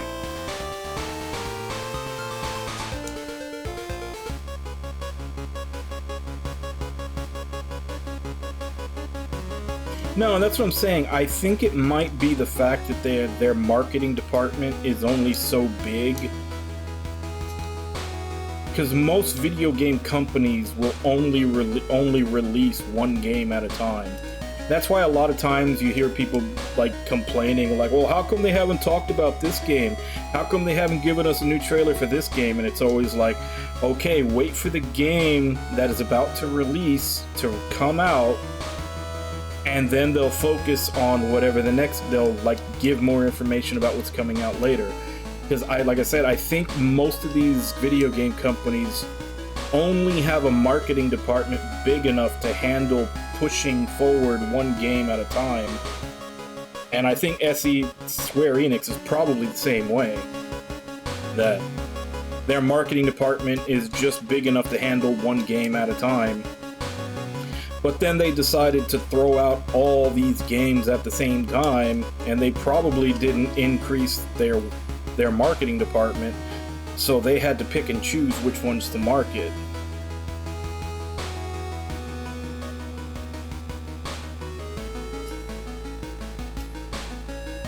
Yeah, Square Enix in last year was just flat out a huge clusterfuck.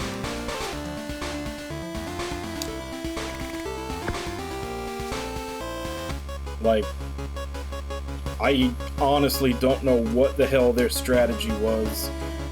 I assume most of those games were supposed to come out earlier and got delayed for COVID, but whoever's idea it was, it's just like, fuck it, let them out, let them all out as soon as they're done, without actually looking at a calendar to see what they were doing. Like, that guy needs to be fired, whoever made that decision.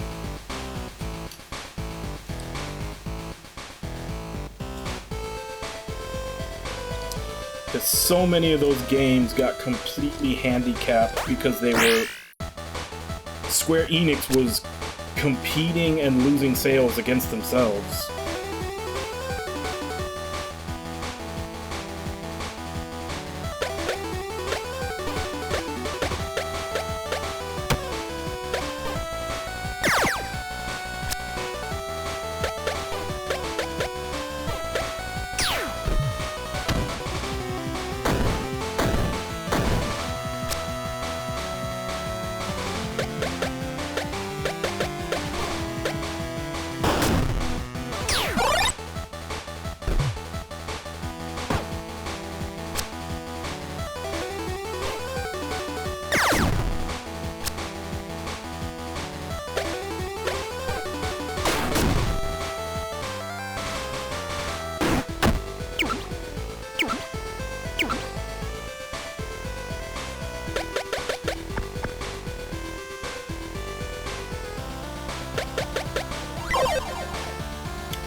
Pump him all in the gun for now.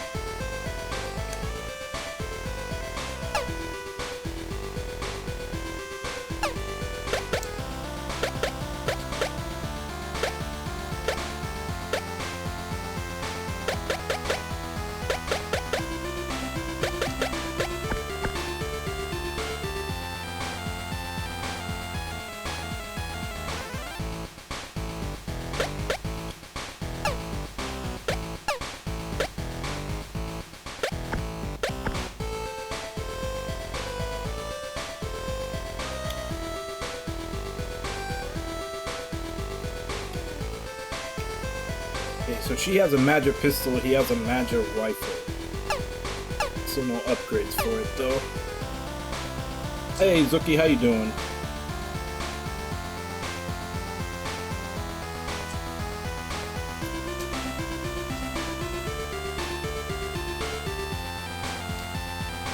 That's just it. I think there was competition. I feel like almost every time they released a game, they released it at the same time as something else. And a couple of times that something else was another one of their own games.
Oh crap.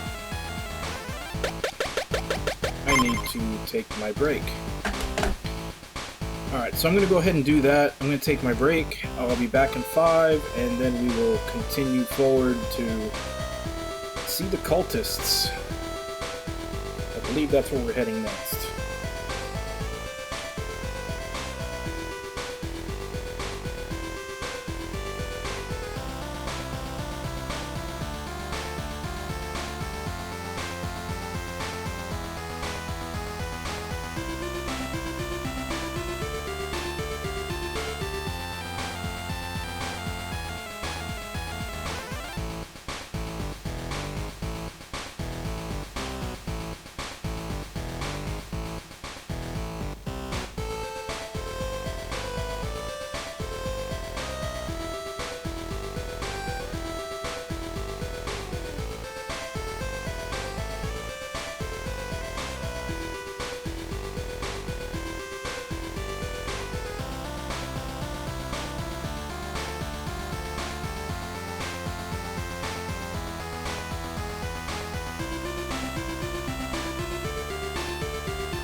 Alright, I'm back.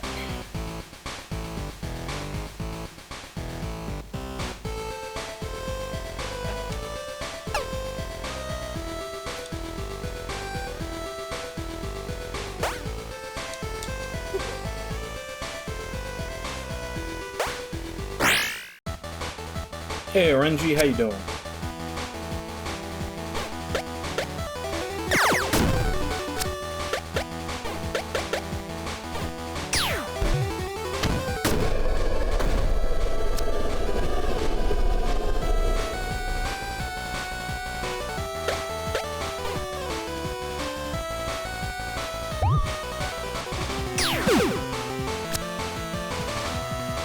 I don't know what I'm supposed to say right now.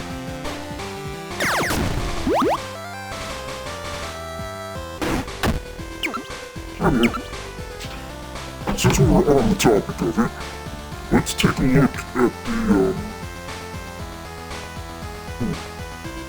except that doesn't actually, that screen doesn't actually have an editor, I'll just talk about it. But, I'm basically looking through here. Anyone wants to follow along. But yeah, Square Enix last year, they didn't have anything in January.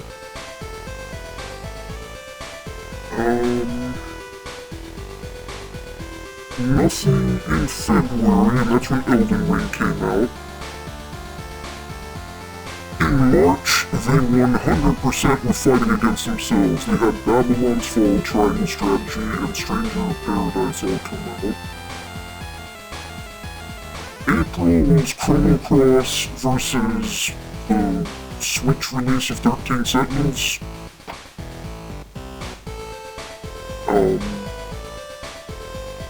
They didn't put out anything in May.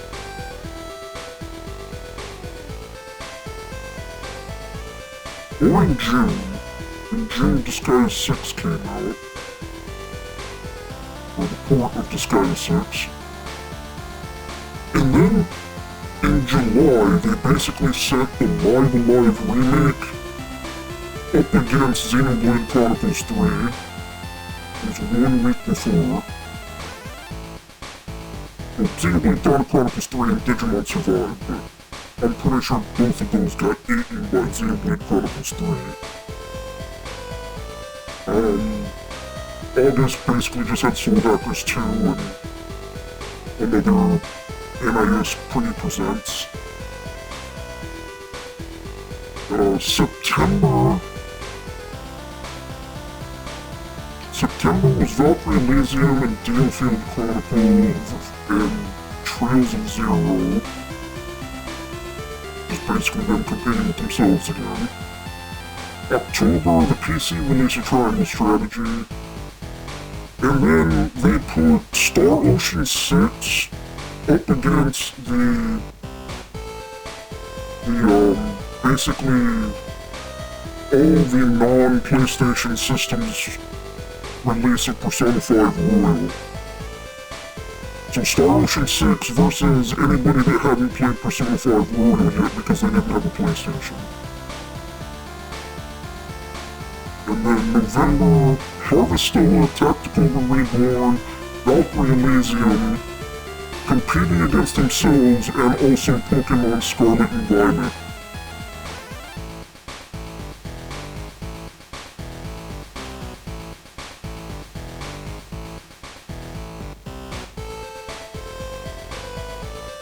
And then December, Romancing Saga Minstrel Song, Dragon Quest Treasures, and Crisis Core, Final Fantasy VII.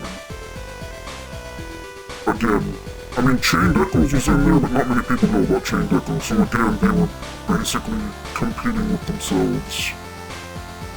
Yeah, so a lot of those months, they were just competing with themselves by releasing, like, 2 or 3 games, and then there were several months where they didn't release anything, but they could have put something out.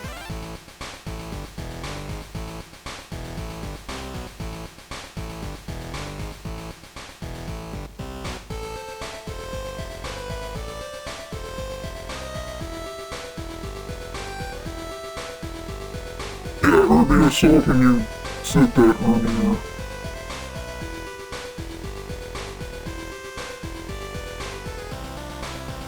because of the voice changer?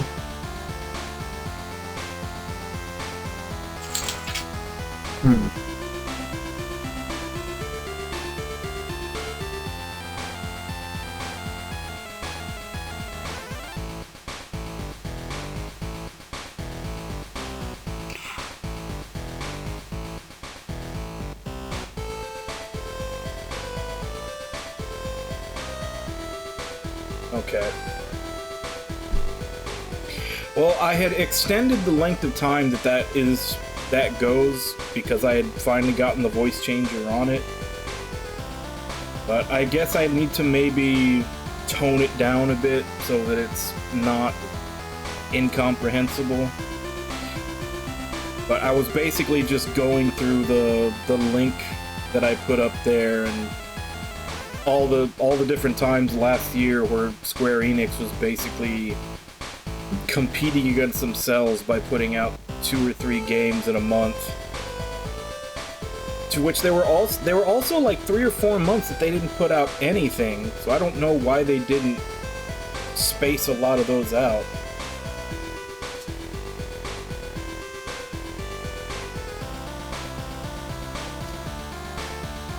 Nah, I might disable it for a bit till I can test it some more. Because I did try talking with that filter on, and I thought you could understand what it was saying, but I guess not. Or maybe I was talking too fast. So yeah, I guess maybe I need to either find a different filter or, like, turn down how low it shifts everything.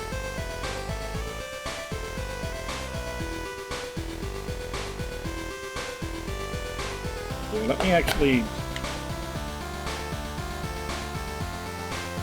make a mark on the stream so that I can actually go back and check that myself to see how unintelligible it was.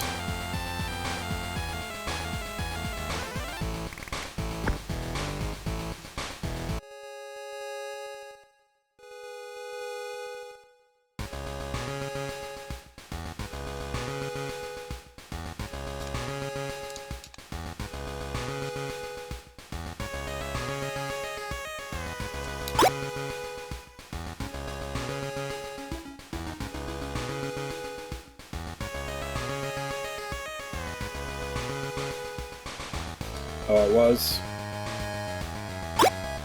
Yeah, I need to tune it or something then. We're not a Doomsday Cult, why do you ask?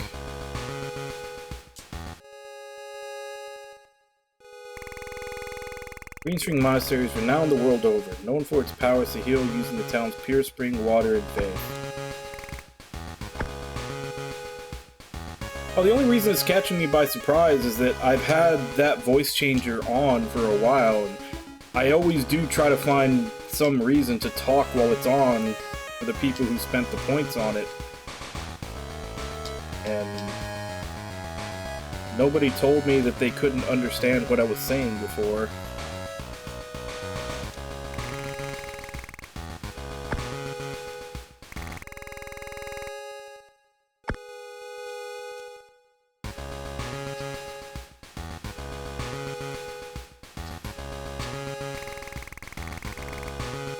It's hard being patient, but the cleansing annihilation will be worth the wait. Yeah, and that's what I'm saying. I guess maybe it's because I was talking more and probably faster now. Which does mean that I do need to adjust it.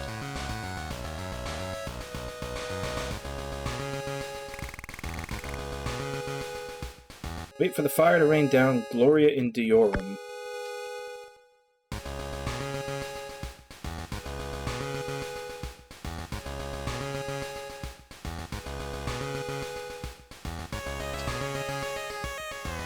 Either that or I lower the price and put it back down to like a minute again, so...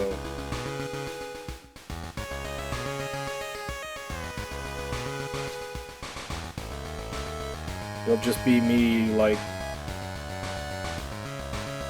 talking gibberish for a minute.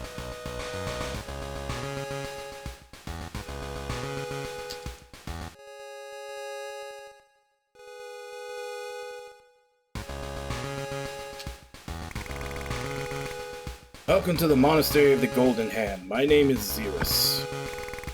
Welcome weary travelers who are looking for deliverance. Please feel free to look around and let me know if I may be of assistance. Say, Mr. Xerus, can you tell us about what's happening in the mines? Absolutely. We're building a vibrant community experience and working hard to extract materials for our newest project. We're using the minerals here for our renovation of the tower in the mountains. Soon the ascension will be upon us. Ask anyone here. We have nothing to hide. That guy seems bonkers. It is hard for me to gauge sincerity, but I too feel he is not to be trusted. Like I said, interesting folks. You should keep a weather eye out for threats.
Psst, over here. Did you hear something? Someone's in here. Let us look around. I feel a draft.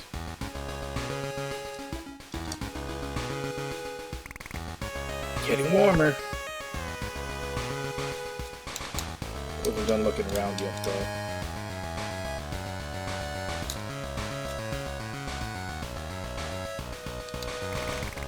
I like your black shoes.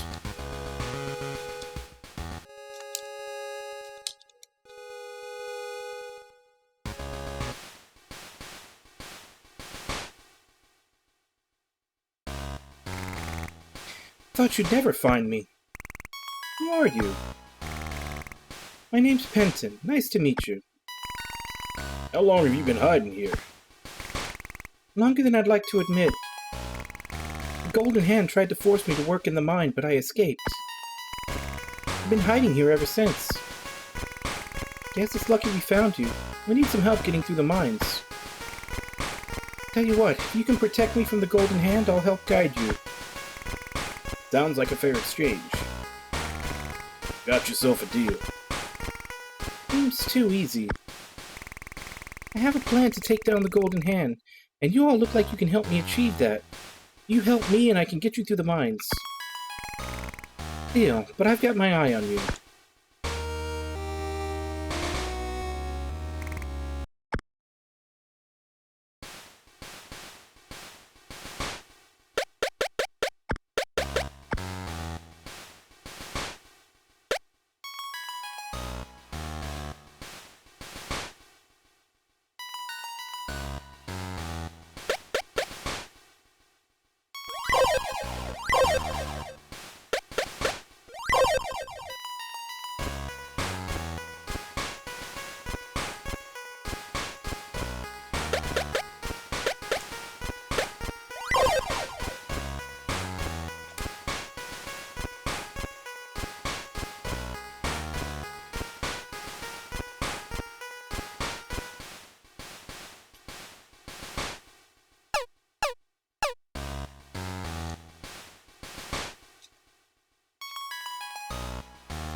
No, I haven't.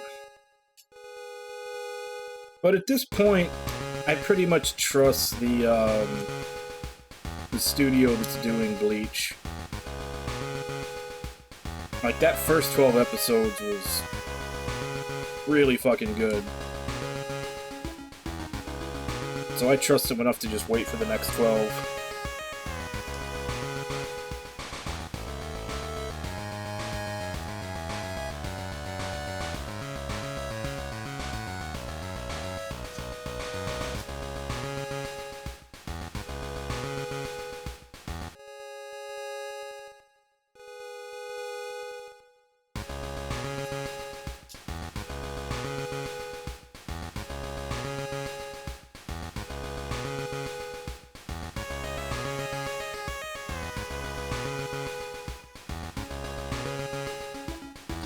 Yeah, I can only hope, and I don't see why they wouldn't, but I can only hope that they're gonna actually do the end of the series justice and basically let Kubo do what he wanted to do before they kept cutting, like, giving him ultimatums on when to finish the series. Because he really did have to just end everything out of nowhere because they told him he needed to end it because they were taking it out of publication.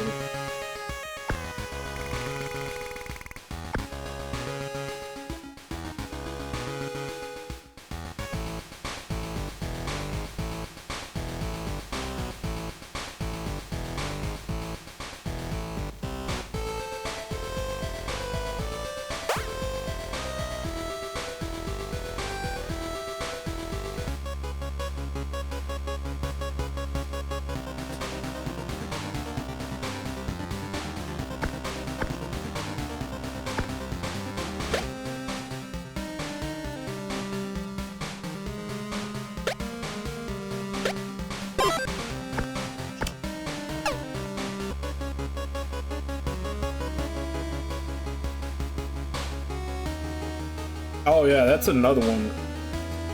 That's another one where it just looks like it's almost every episode is movie quality. And they created a studio just to do Mushoku Tensei. And I think I'm pretty sure that light novel is pretty long, and they're dedicated to doing all of it.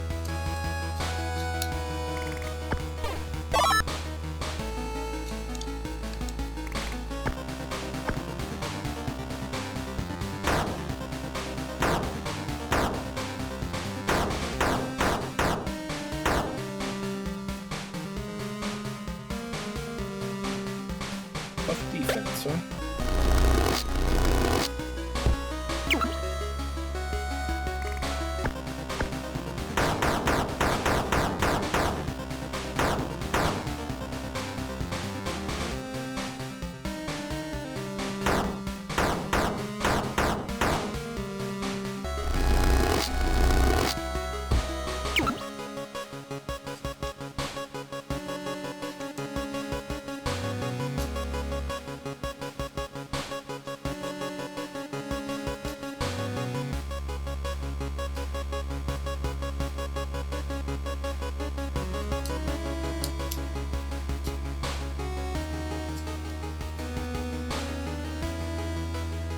Are they both going to be next season? Like, they announced already, or they... Because a lot of times they'll show the trailers when they're not... Like, they're still a couple of seasons away from coming out.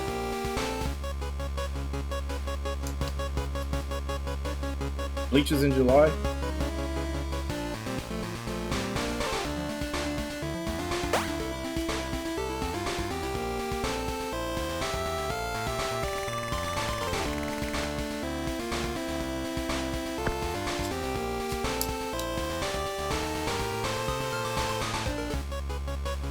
I wonder if that is over here where they're asking for the password.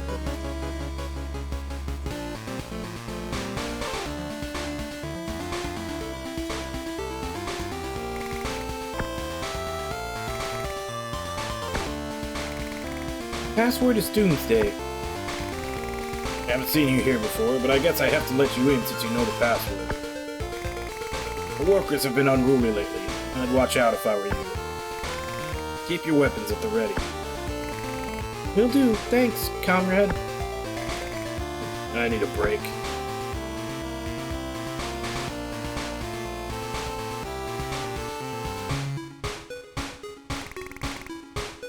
So, what's the story with this place? From what I've heard, the Golden Hand has been going into towns and taking captives. Anybody who doesn't want to join the cult gets to put to work in the mine. I knew these people were bad news. It sounds as though the captives are fighting back. Scumbag cult is taking advantage of innocent people. Makes me sick. Oh yeah, I almost forgot. I have something that might help us. These bullets will come in handy against larger enemy groups.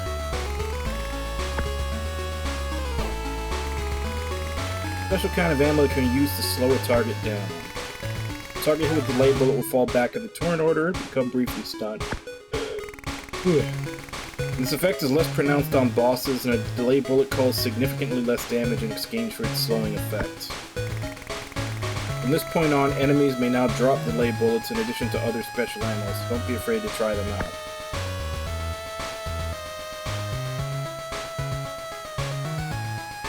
Oh damn, then yeah, summer is...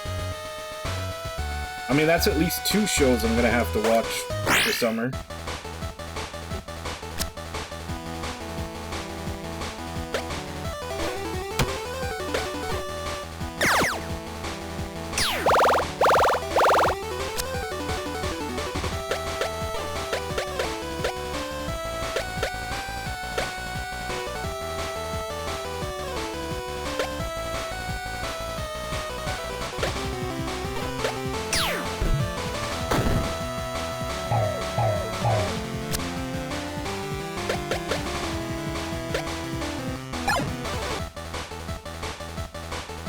Weakness to explode.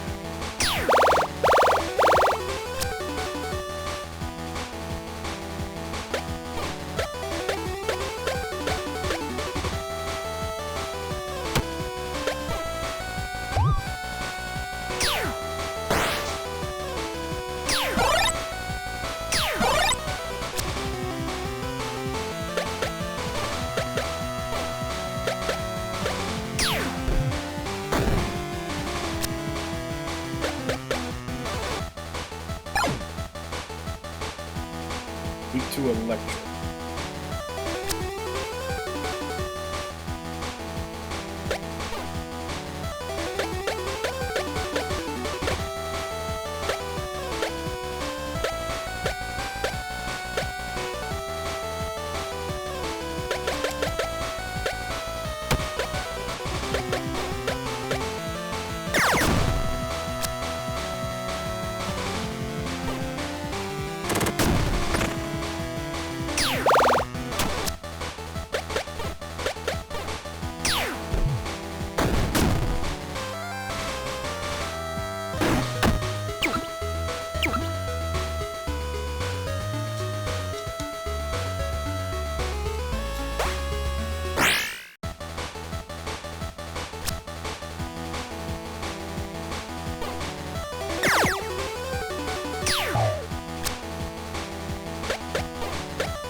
Hey, you're not supposed to be here.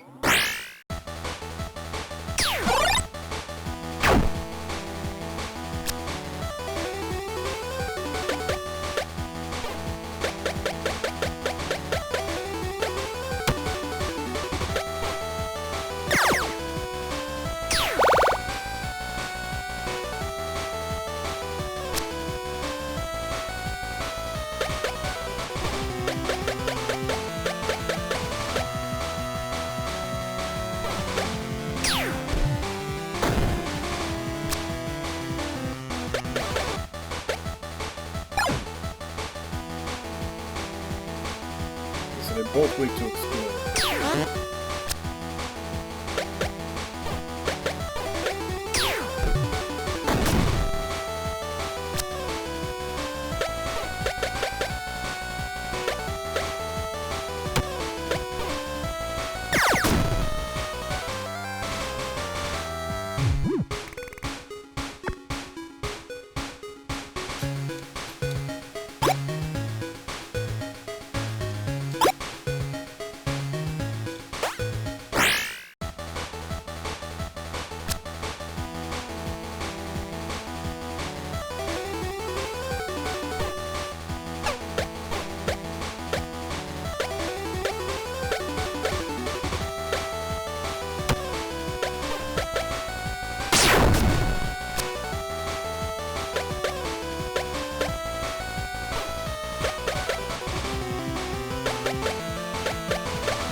Weak to fire and ice.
Okay, looks like all the humans are weak to explosions.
Are you sure about that, Ragnar? Have you tested it? Have you scanned yourself to see that you're weak to explosions?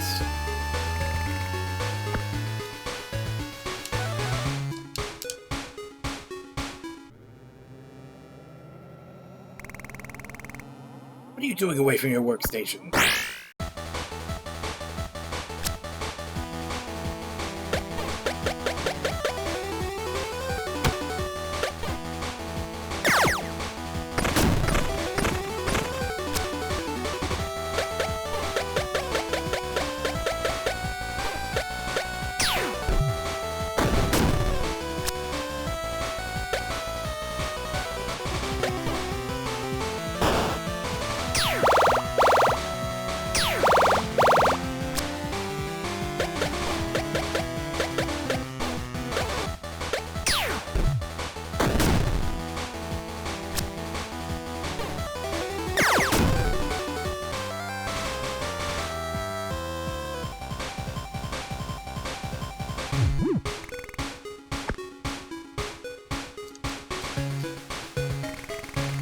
Save me. I don't believe it. Did you work for the Golden Hands?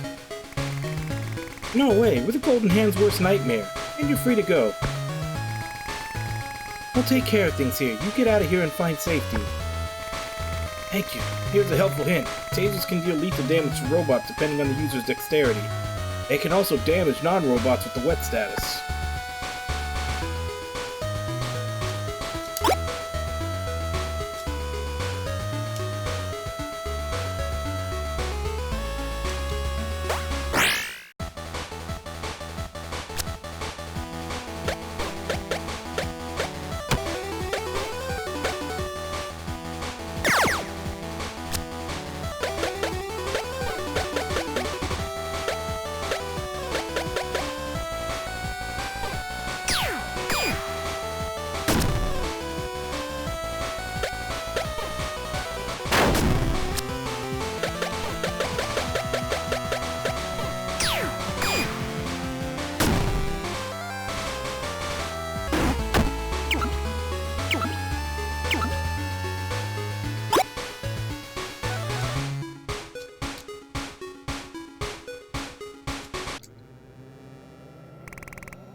That's a new enemy. Oh no, it's just the snake from before.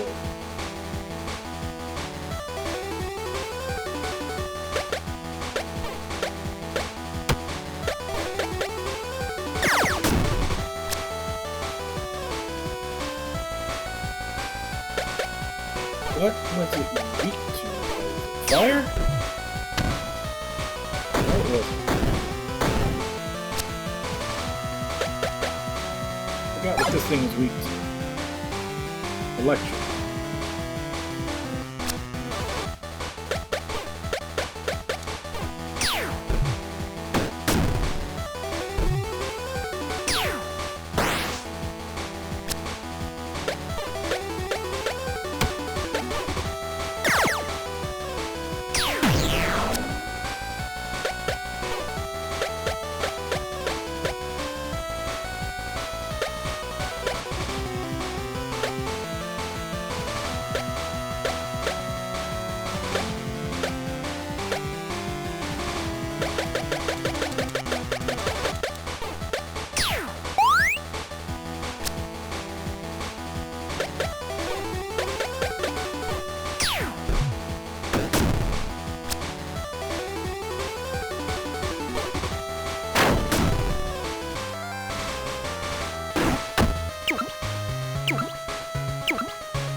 never rebuild the machine if you keep shirking your work.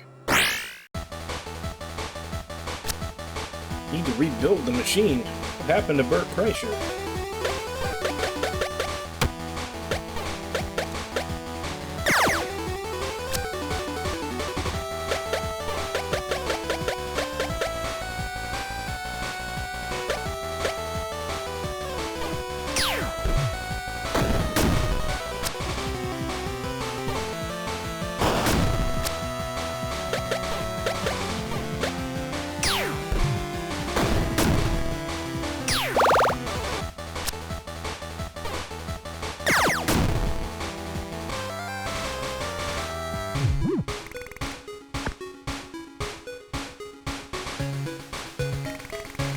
Thanks for your help.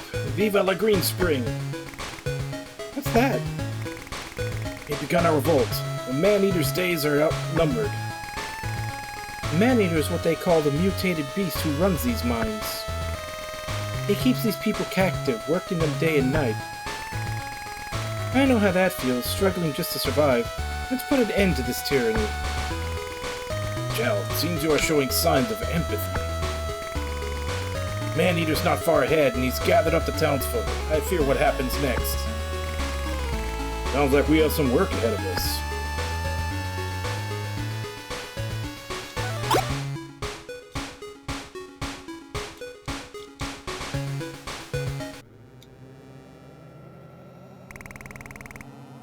The Man-Eater won't be happy about this. Yeah, that's a lot of enemies.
810, damn.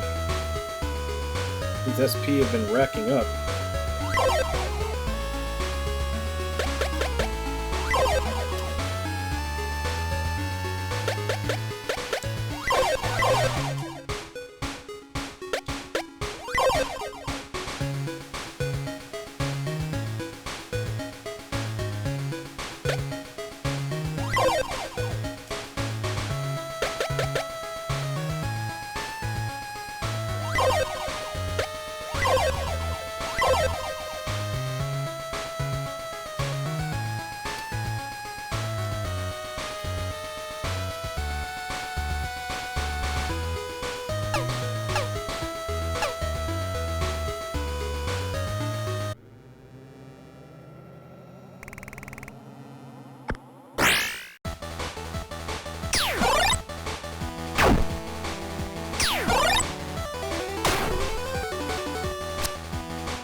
Gotta love it.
Drat, the passage is blocked.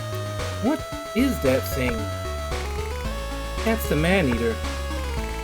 I now see where he got his name. Looks like the only way out is through. Ready for this or what? Let's do it. We've come this far. Oh, I actually have to go up. Start the fight. Gormulus. Oh, fresh meat. Well, the metallic one doesn't look too tasty. The rest of you, though. You've already had your last meal. We're a little small, but you'll make a nice appetizer. Good luck with that.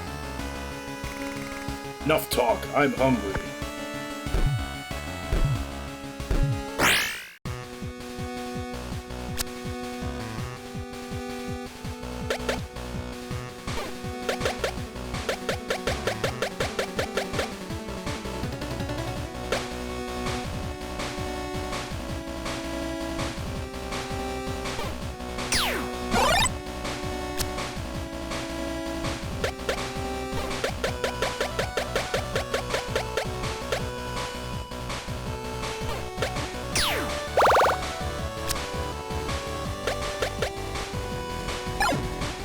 $1,400.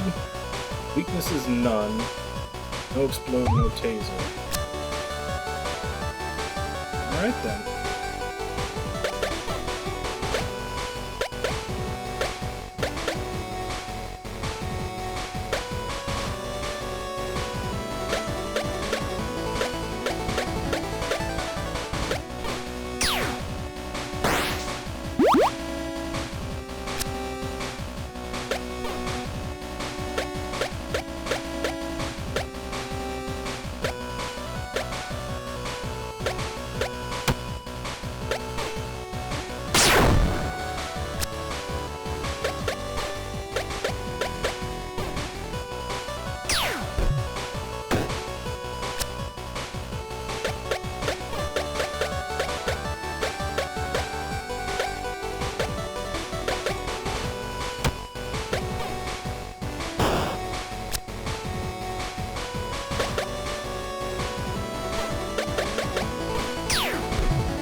Oh, the water wore off.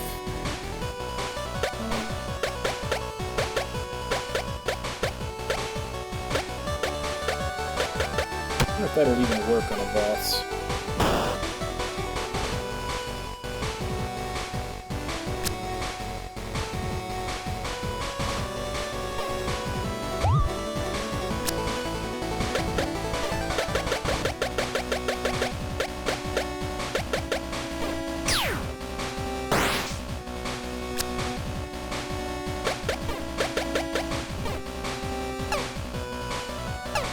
Did it not work on him?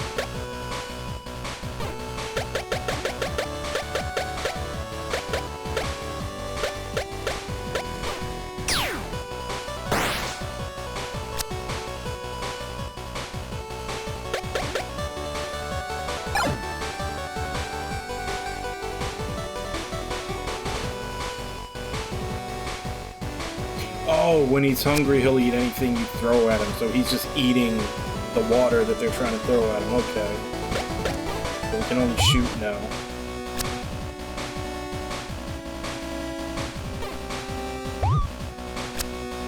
Well, it's also counts to bullets, so...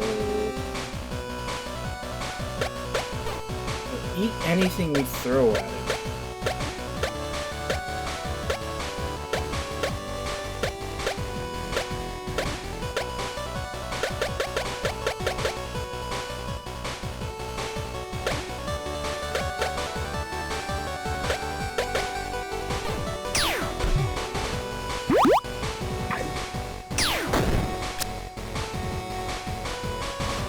Okay, now he's back to normal.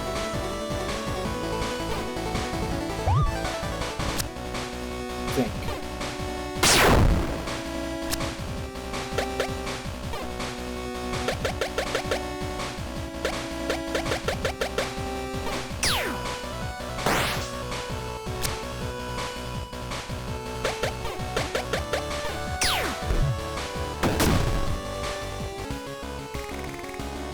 Ah, I've lost my appetite.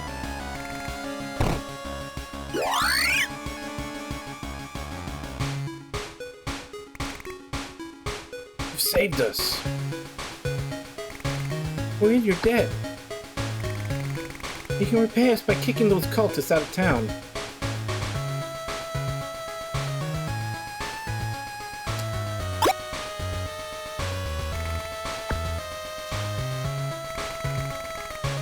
Here's the exit to the turnpike. See, it was easy. Easy is not the correct word for this occasion. Hey, what's that over there? What do we have here?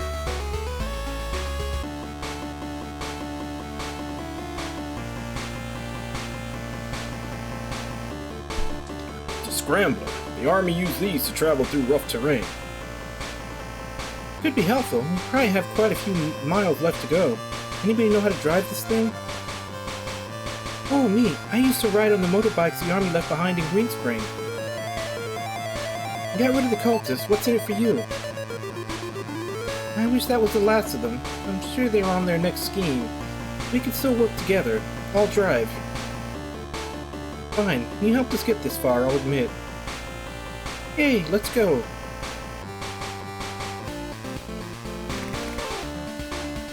Here's the scrambler. Press B to get on or off the scrambler. When riding the scrambler, you'll travel faster, but you cannot enter buildings. Additionally, the bike submenu has been unlocked. The bike submenu can select a previously visited location to instantly travel there. You can only do this while riding the scrambler.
More grenades.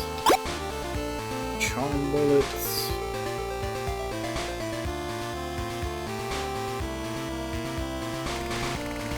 I saw a group of cultists headed east toward Kovu, leaving behind all their belongings at the monastery. They're finally gone. Really? There were a couple of things being blocked at the monastery.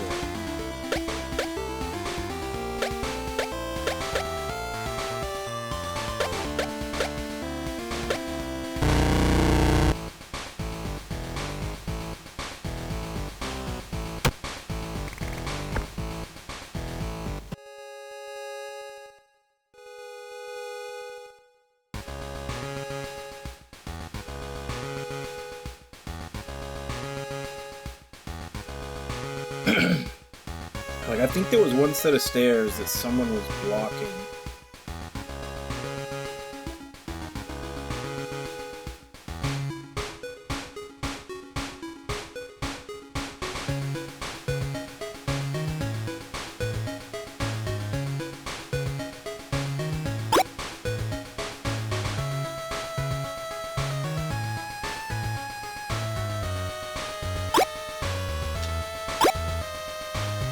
Desperate ammo.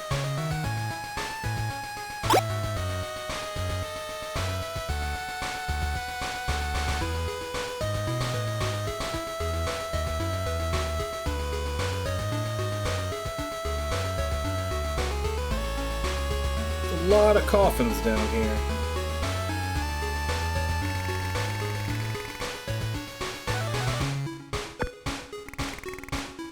Jim gives me the willies.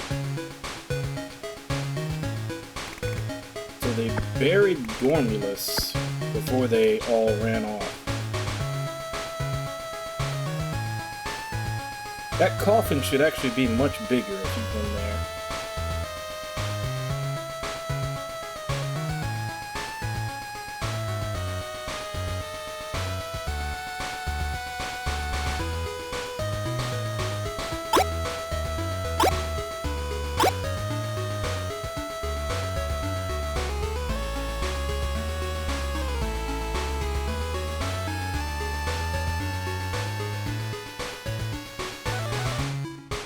Oh yeah? What was your scientific experimental methodology?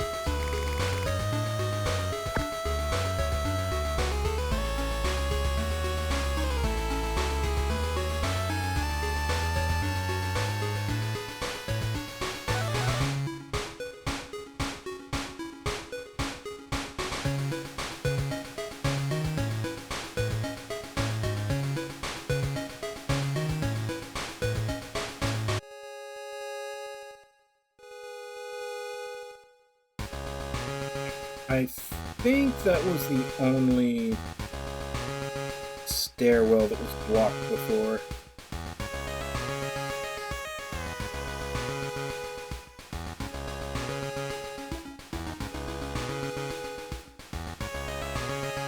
Double check.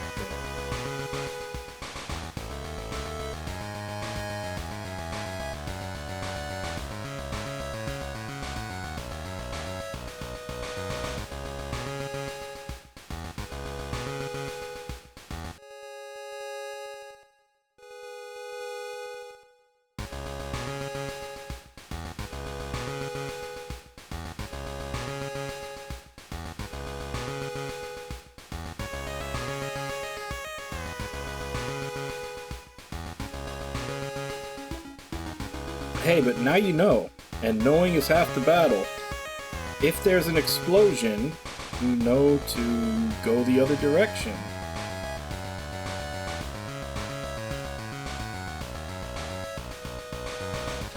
This is vital information for life.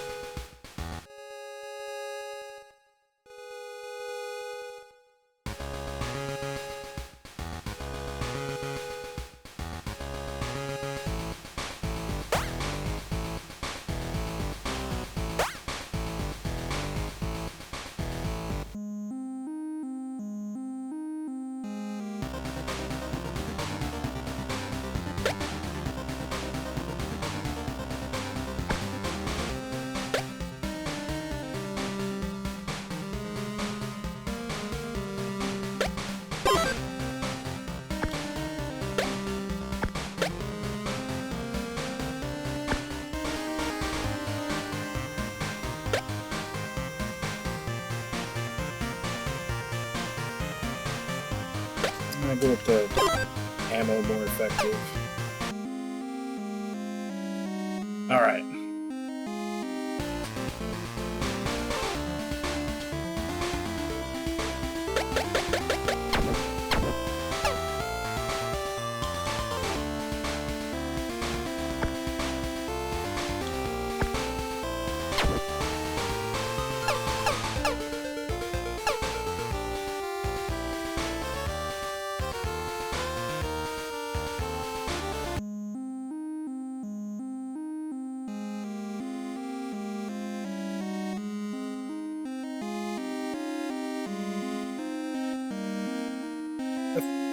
I left my bike in the front of the mansion, didn't I?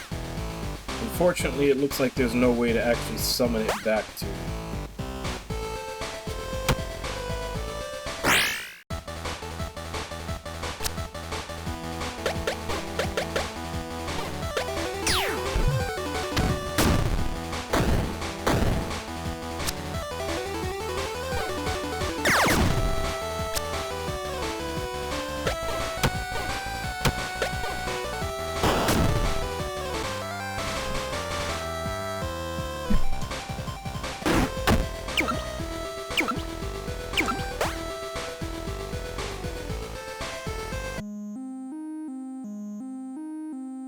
Okay, so that's something I'm gonna have to keep in mind. Remember where you parked your bike.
General Chirk, what do we do now? Those pesky cultists have evacuated Greenspring. Do not know why or where they're headed. Odd. Reports suggest they're headed east to Koval. No matter. They are not a concern any longer. Perhaps they have an interest in the abandoned satellite tower. Said no matter. Capital City ordered us to ensure the turnpike is unobstructed from Hogtown to Sylvington. But what if they get a hold of the tower? Enough! Those cultists couldn't operate a machine if their lives depended on it. Yes, sir, you're right. We must return to Sylvington and report back. The operation must continue. Yes, sir.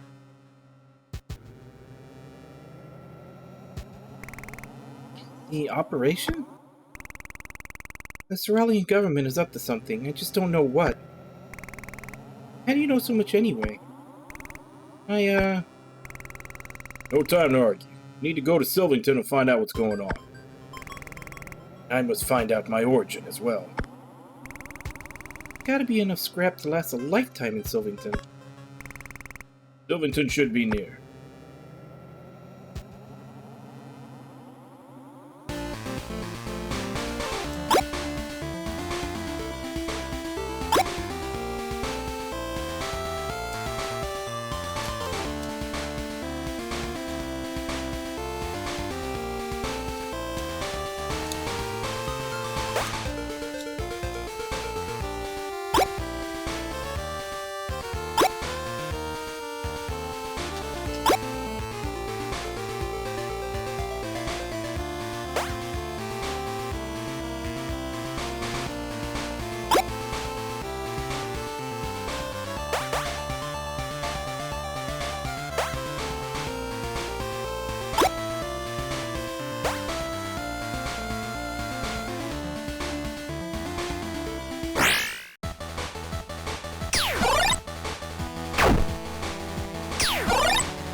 Definitely some interesting ammo starting to show up.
I think that's everything on this screen.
Is there any way to get over there right now?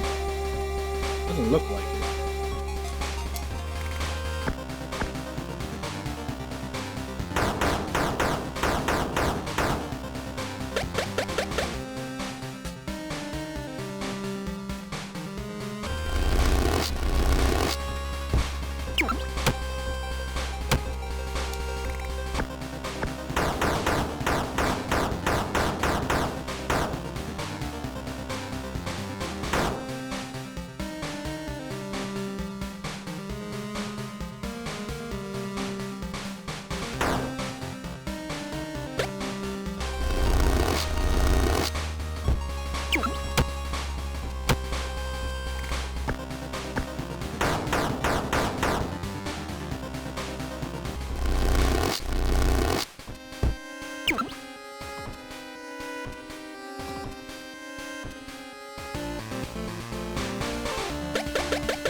Still making him basically a tank.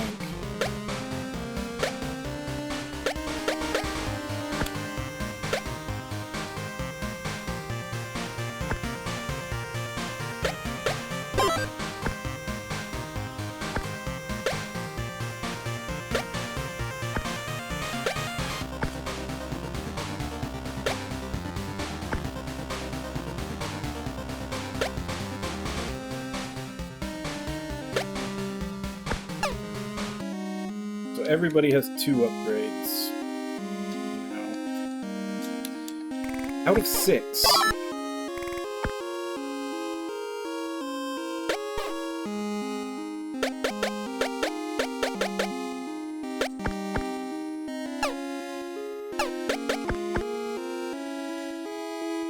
Yeah, so it looks like there's going to be 6 total upgrades throughout the game for everybody.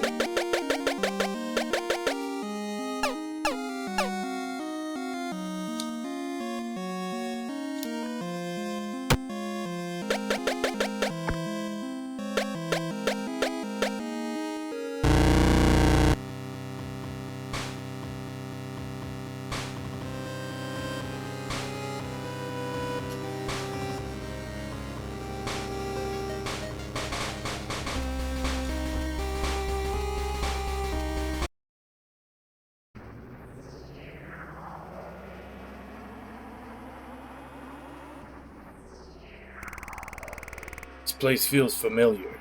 Is this what they call deja vu? It's the Sylvington base, but I thought it was abandoned. Why does it look like it's still operational? Ah, the war ended years ago. Why would Seralia maintain a military base? The war ended, but the government's operations didn't.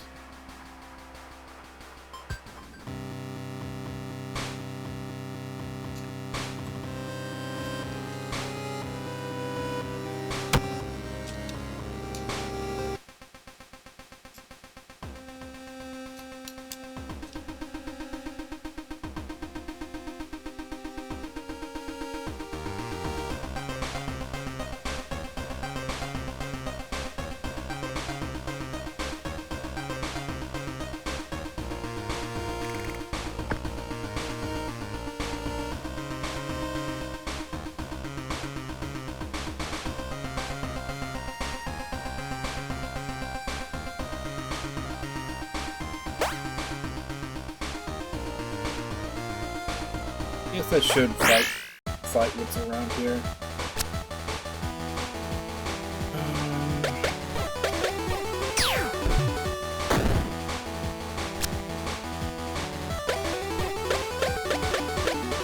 Do I have Piercer? I don't.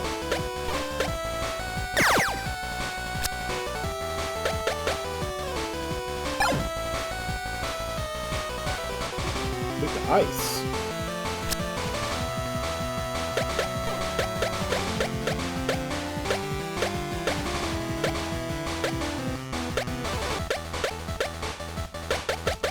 No, I don't think there's a war gear yet that inflicts ice.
I'm actually kind of tempted to just dump all points into the damage category that they have. Especially since, you know, everything is either bullets or items, so all of your attacks are limited. I feel like maybe just dumping as many points as possible into the damage to get the most out of them might be best.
Biobomb.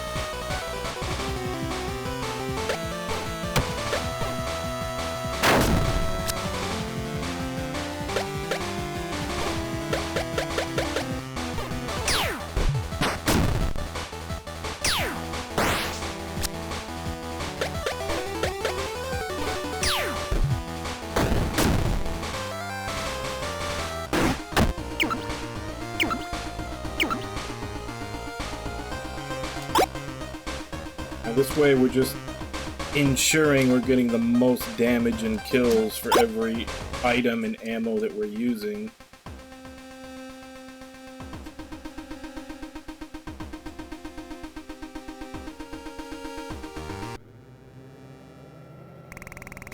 Under strict orders from General Chirk to apprehend any intruders.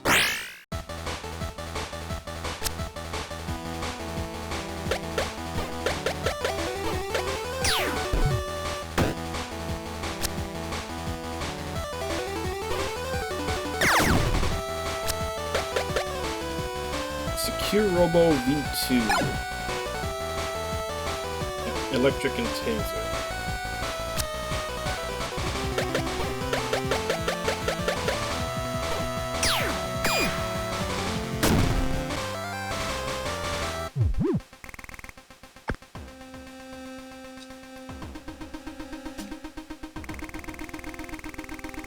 Project Vaunted Palisade is Serralio's greatest chance at victory against Tomello. Our scientists have developed a production system for mechanized soldiers. These soldiers have superhuman strength and speed. Tomellans will be no match for our technology. Subject Delta, the newest generation of Vaunted Palisade prototypes, even has human-like intellect and processing ability. The war will be won. Serralio will prevail. Human augmentation, offshoot of the Vaunted Palisade project, has recently proven useful for a number of applications. Originally surplus parts were used to construct replacement limbs for soldiers injured in battle. Success of these procedures has allowed our scientists to begin elective procedures as well.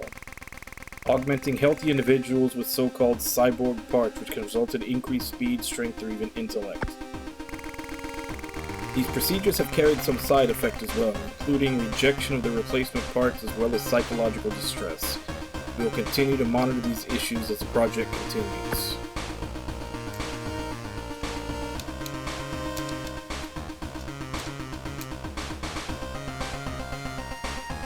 Although we initially saw a reduction in combat zone losses, we are presented with a new challenge. Many of our augmented soldiers are succumbing to non-combat injury.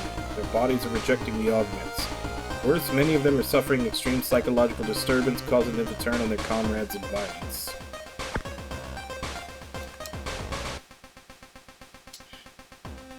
It's sounding...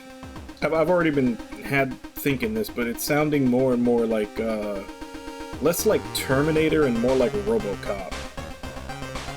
For Darius and wherever they were experimenting. Our advances in technology have greatly improved our outcomes on the front lines. Our augmented soldiers are far more resilient than any regular human. Of course, our deltas are completely inhuman.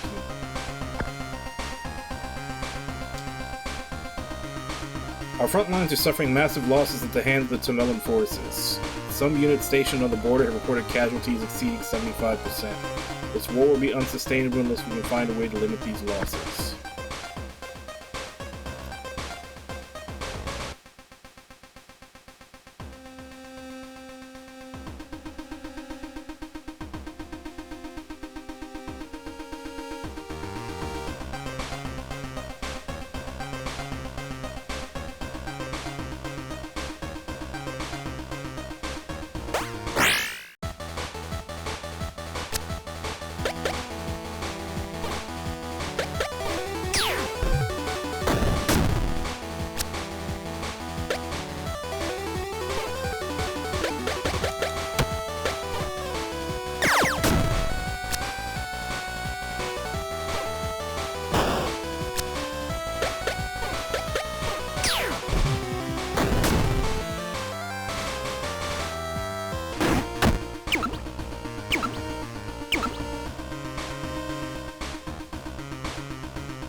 projector.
Welcome to the Vast Future promotional program. Vast Future represents an exciting opportunity for Ceralia's best and brightest to start fresh. New planet, new life. The Vast Future program promises a cleanse of this world, eliminating the criminal element and ensuring only the most talented individuals win.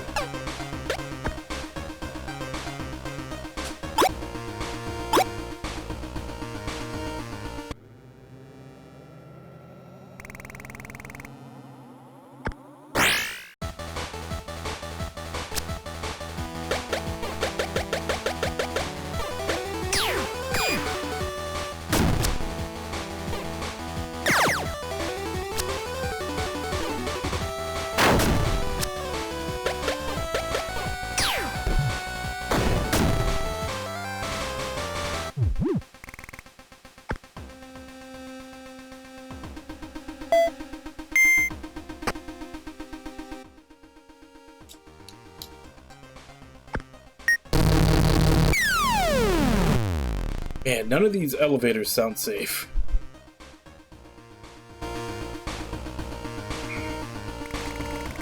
Welcome, are you the tour group? Be interested to know that we have created a simulation of the second super weapon strike. It's not as bad as we thought it would be. Wait a second, where's your badge? Intruder, stay away from the supercomputer!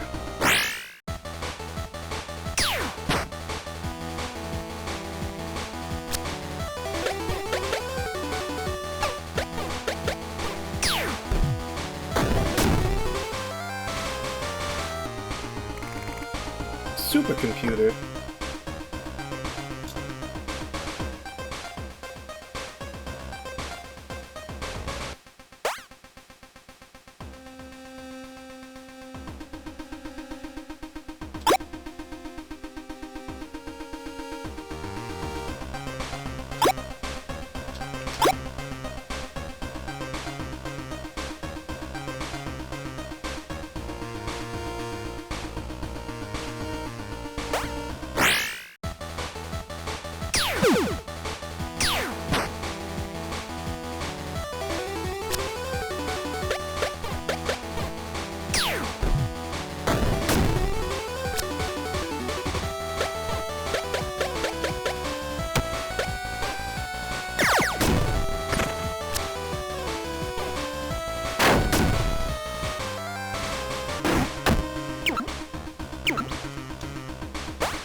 Oh, it didn't insta-kill it.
one laser barrier down.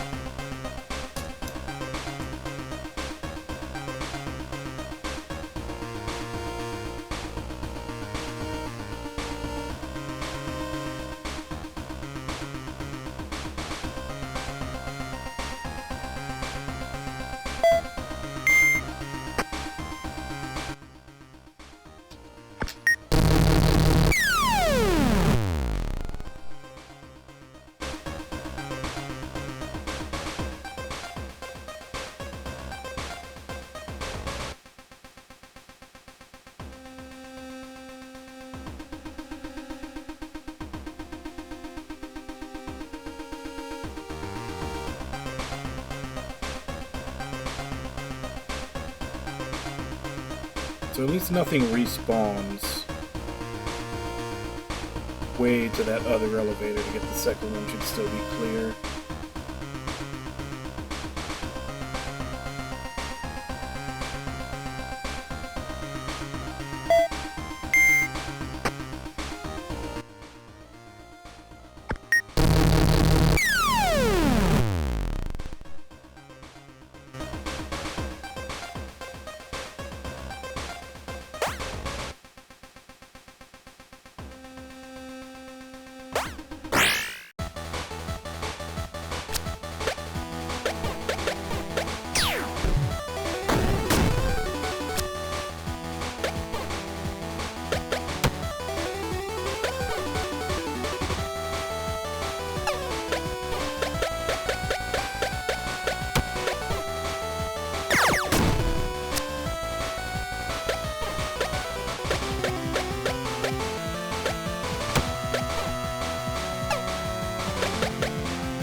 Okay. Not sure what the point of that little section down there is.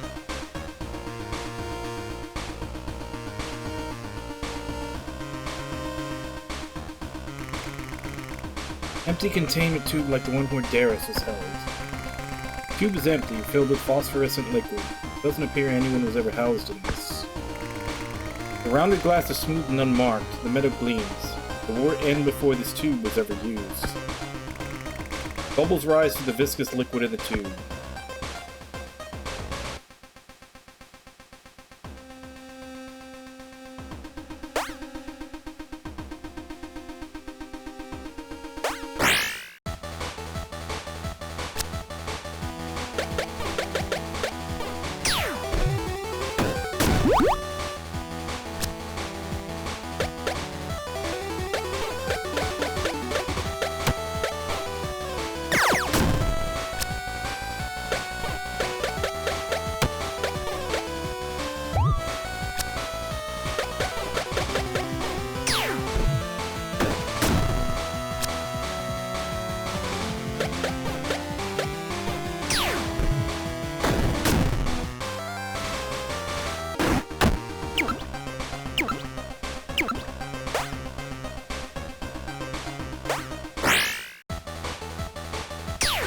Oh damn, there's two of them.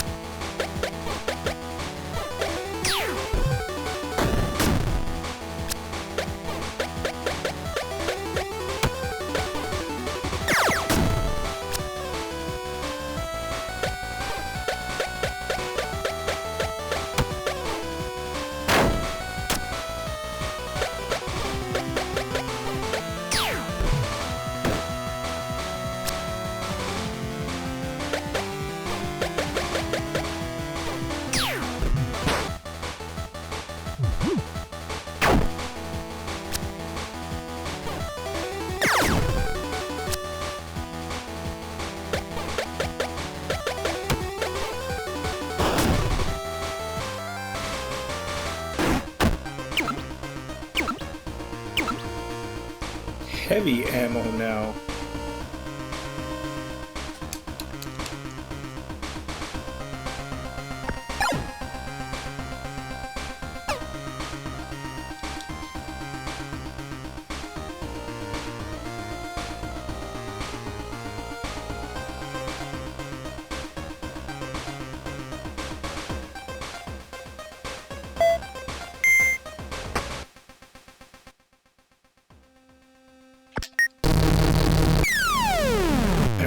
Let's go see what's behind door number 1.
Although many Cerealians were understandably hesitant to embrace our augmentation technology, some of the military's most prominent figures have seen its promise.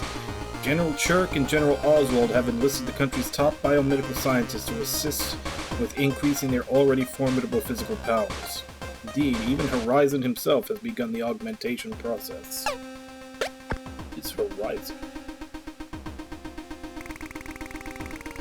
General Kirk has us working under strict deadlines. Excuse me, I must keep working.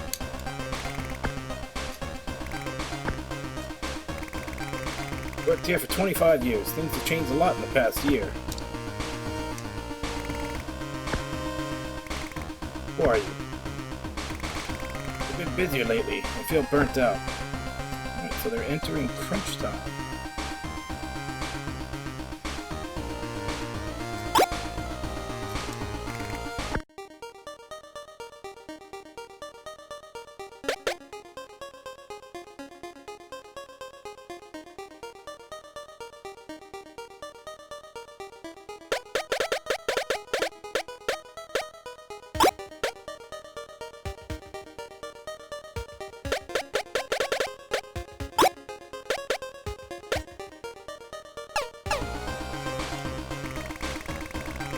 General Chirk has transformed himself into a superhuman beast with fearsome strength and blazing speed. Somehow in the process, his personality changed as well. Once a thoughtful tactician, it seems that he now lives only for physical violence. Chirk was a hero of the early days of the war with Tomelo.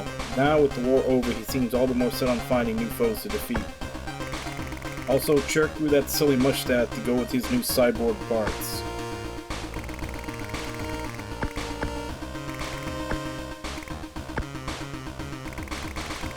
So they all say the same thing.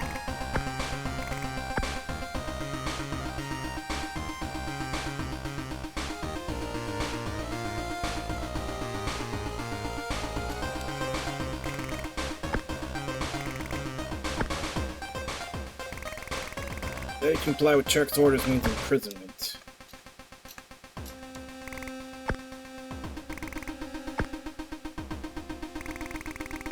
Don't tell anyone, but I'm watching Bootball on my other screen. His workload's ridiculous. No one can keep up.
Who let you rabble in here? We let ourselves in, thank you very much. And who might you be, little girl?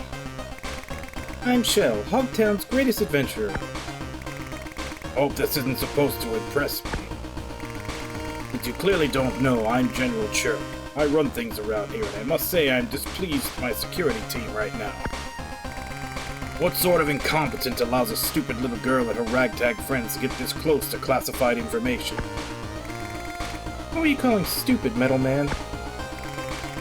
We're the ones who should be asking you questions. None of this concerns you lowly peasants. Go back to your lives and let the Cerulean government operate without interruption. Sir, if I may, I have served in the Cerulean army for many years. You may not, soldier. Did I give you permission to speak? Don't talk to my friend like that. What's a brat like you going to do about it? I'll make you regret ever crossing paths with us. Now frighten me. Don't you know that your magic pistol won't harm me? I'm an augmented human. It is true, he appears to be similar in construction to me, although a much stronger version. Don't insult me like that, I'm no bucket of bolts. I resent your remarks. I am more human than not. Enough of the chatter. Your fun ends here.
Weak to explode.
Not bad for a stupid girl and her ragtag friends.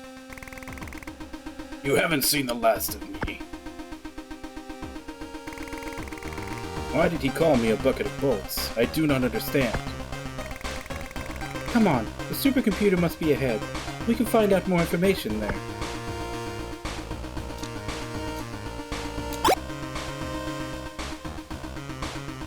The Cerulean superweapon, originally codenamed Parallax, was developed as a last-ditch attempt at taking the upper hand from Tomello in a war that had dragged on for decades.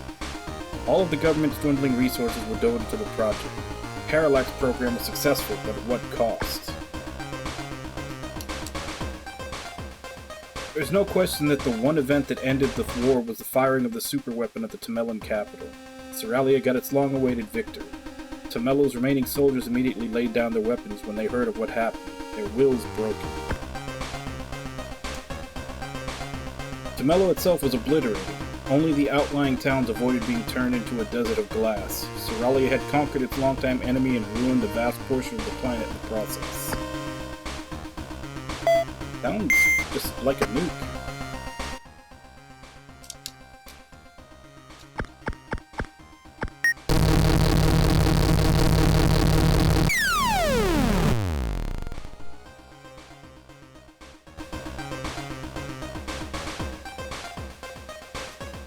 Alright. Well, I thought that after beating him would be the end of the dungeon, but it doesn't look that way. I'm already gone over time, so let's go ahead and end it here. Yeah, it's definitely a fun game so far. Although, I think I've, at least for now, just figured out that the way to crack it is just dump all your points into whatever either items or ammo for each character, since all of your best stuff is limited, so you want to get as much out of all of it as possible. Like, if you kill everything in one hit, you don't really have to worry too much about defense, except in boss battles, but even then, I was still able to kill that guy before he could get anybody. He got everybody to about half health, and that was it. This is a long dungeon, though. But, yeah, this is a fun game. So, we'll be continuing this tomorrow. And I can kind of see how, the one thing I did read about this on the Steam page was that this one was, like, you could do different builds. I'm kind of already seeing that just with the, like, the way you're allocating the skill points for what you want to do. Which I'm basically, as of right now, just, like, everything into damage, whatever's left over, pump it into either armor or evasion, the defensive choice for that character. And then, after that, luck, so that you can hopefully get freebies. You know, basically just using the item or ammo and not having it count. And then also, every time you get an upgrade to their weapons, you have 2 choices of what to put on there. So, yeah, definitely built around customization. I'd have to see, I mean, once you actually get all 6 upgrades to a gun, I'm curious how much of a difference it is, you know, all the different one or the other additions that you're adding to it will add up to be. But we'll continue this next week. This is our Monday morning streamable game until we finish it. And then once we're done with it, we'll be starting the Scoutfold series, which is a series of 5 short games. So that'll probably take a while. But yeah, so far, fun game.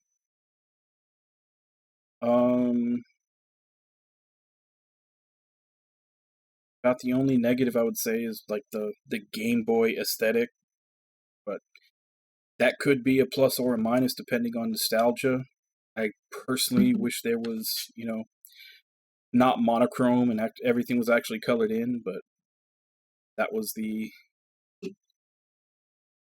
decision of the developers. Like I said, probably is going for nostalgia. The music, on the other hand, I'm really liking, even though that is also, you know, basically Game Boy restrictions it's following. I don't know. Chiptunes never really go out of style, I think, if you were alive for that era. A lot of nostalgia in those. But yeah, so tomorrow we are back to... Crap, I'm already forgetting what I was playing. Valkyrie Profile, Covenant of the Plume. That's right. We're on the middle path towards on the last battle of Chapter 3. So we just got Chapter 3, Chapter 4, 5 ending, and then down the last path. So we might be able to wrap all that up this week, considering that they seem to be going through the second time through significantly faster than the first. We just have to finish that and then do the third. I think we'll be able to finish that this week. And then once we're done with that, we'll be doing the trilogy of No More Heroes games, 2 and 3. I'm going to cheat and count all of that as one pick for myself, since all 3 of them together will probably add up to around 40-ish hours. But once I start that, the redemption will go up to pick what's after it. That is basically the state of the stream for the near future. So yeah, I'll go ahead and give callouts, and then I'll end for today. So, Lost, Ragna, Irby, Nami, Invalid,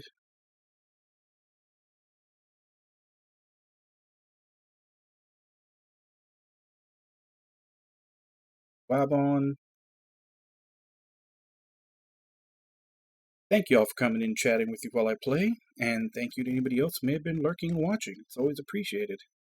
As I said, we'll be continuing with the normal ending route of Valkyrie Profile Covenant of the Plume tomorrow. As for right now, let me see if I can find someone to raid.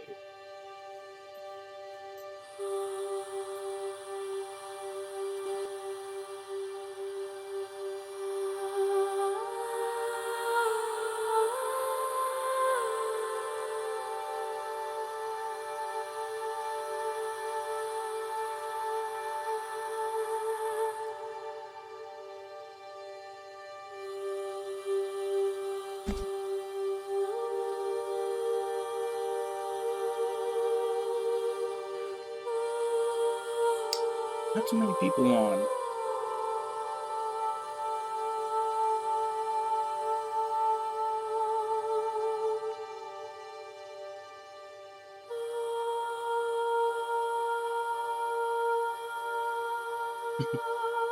Basically a coin flip between one Souls game or another. It's either Kaz playing Elden Ring or level 1 alt playing Deep Souls. Guess we'll go ahead and raid alt.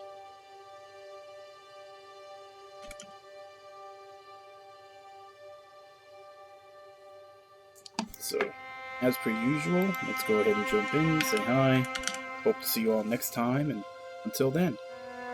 Bye bye, everybody!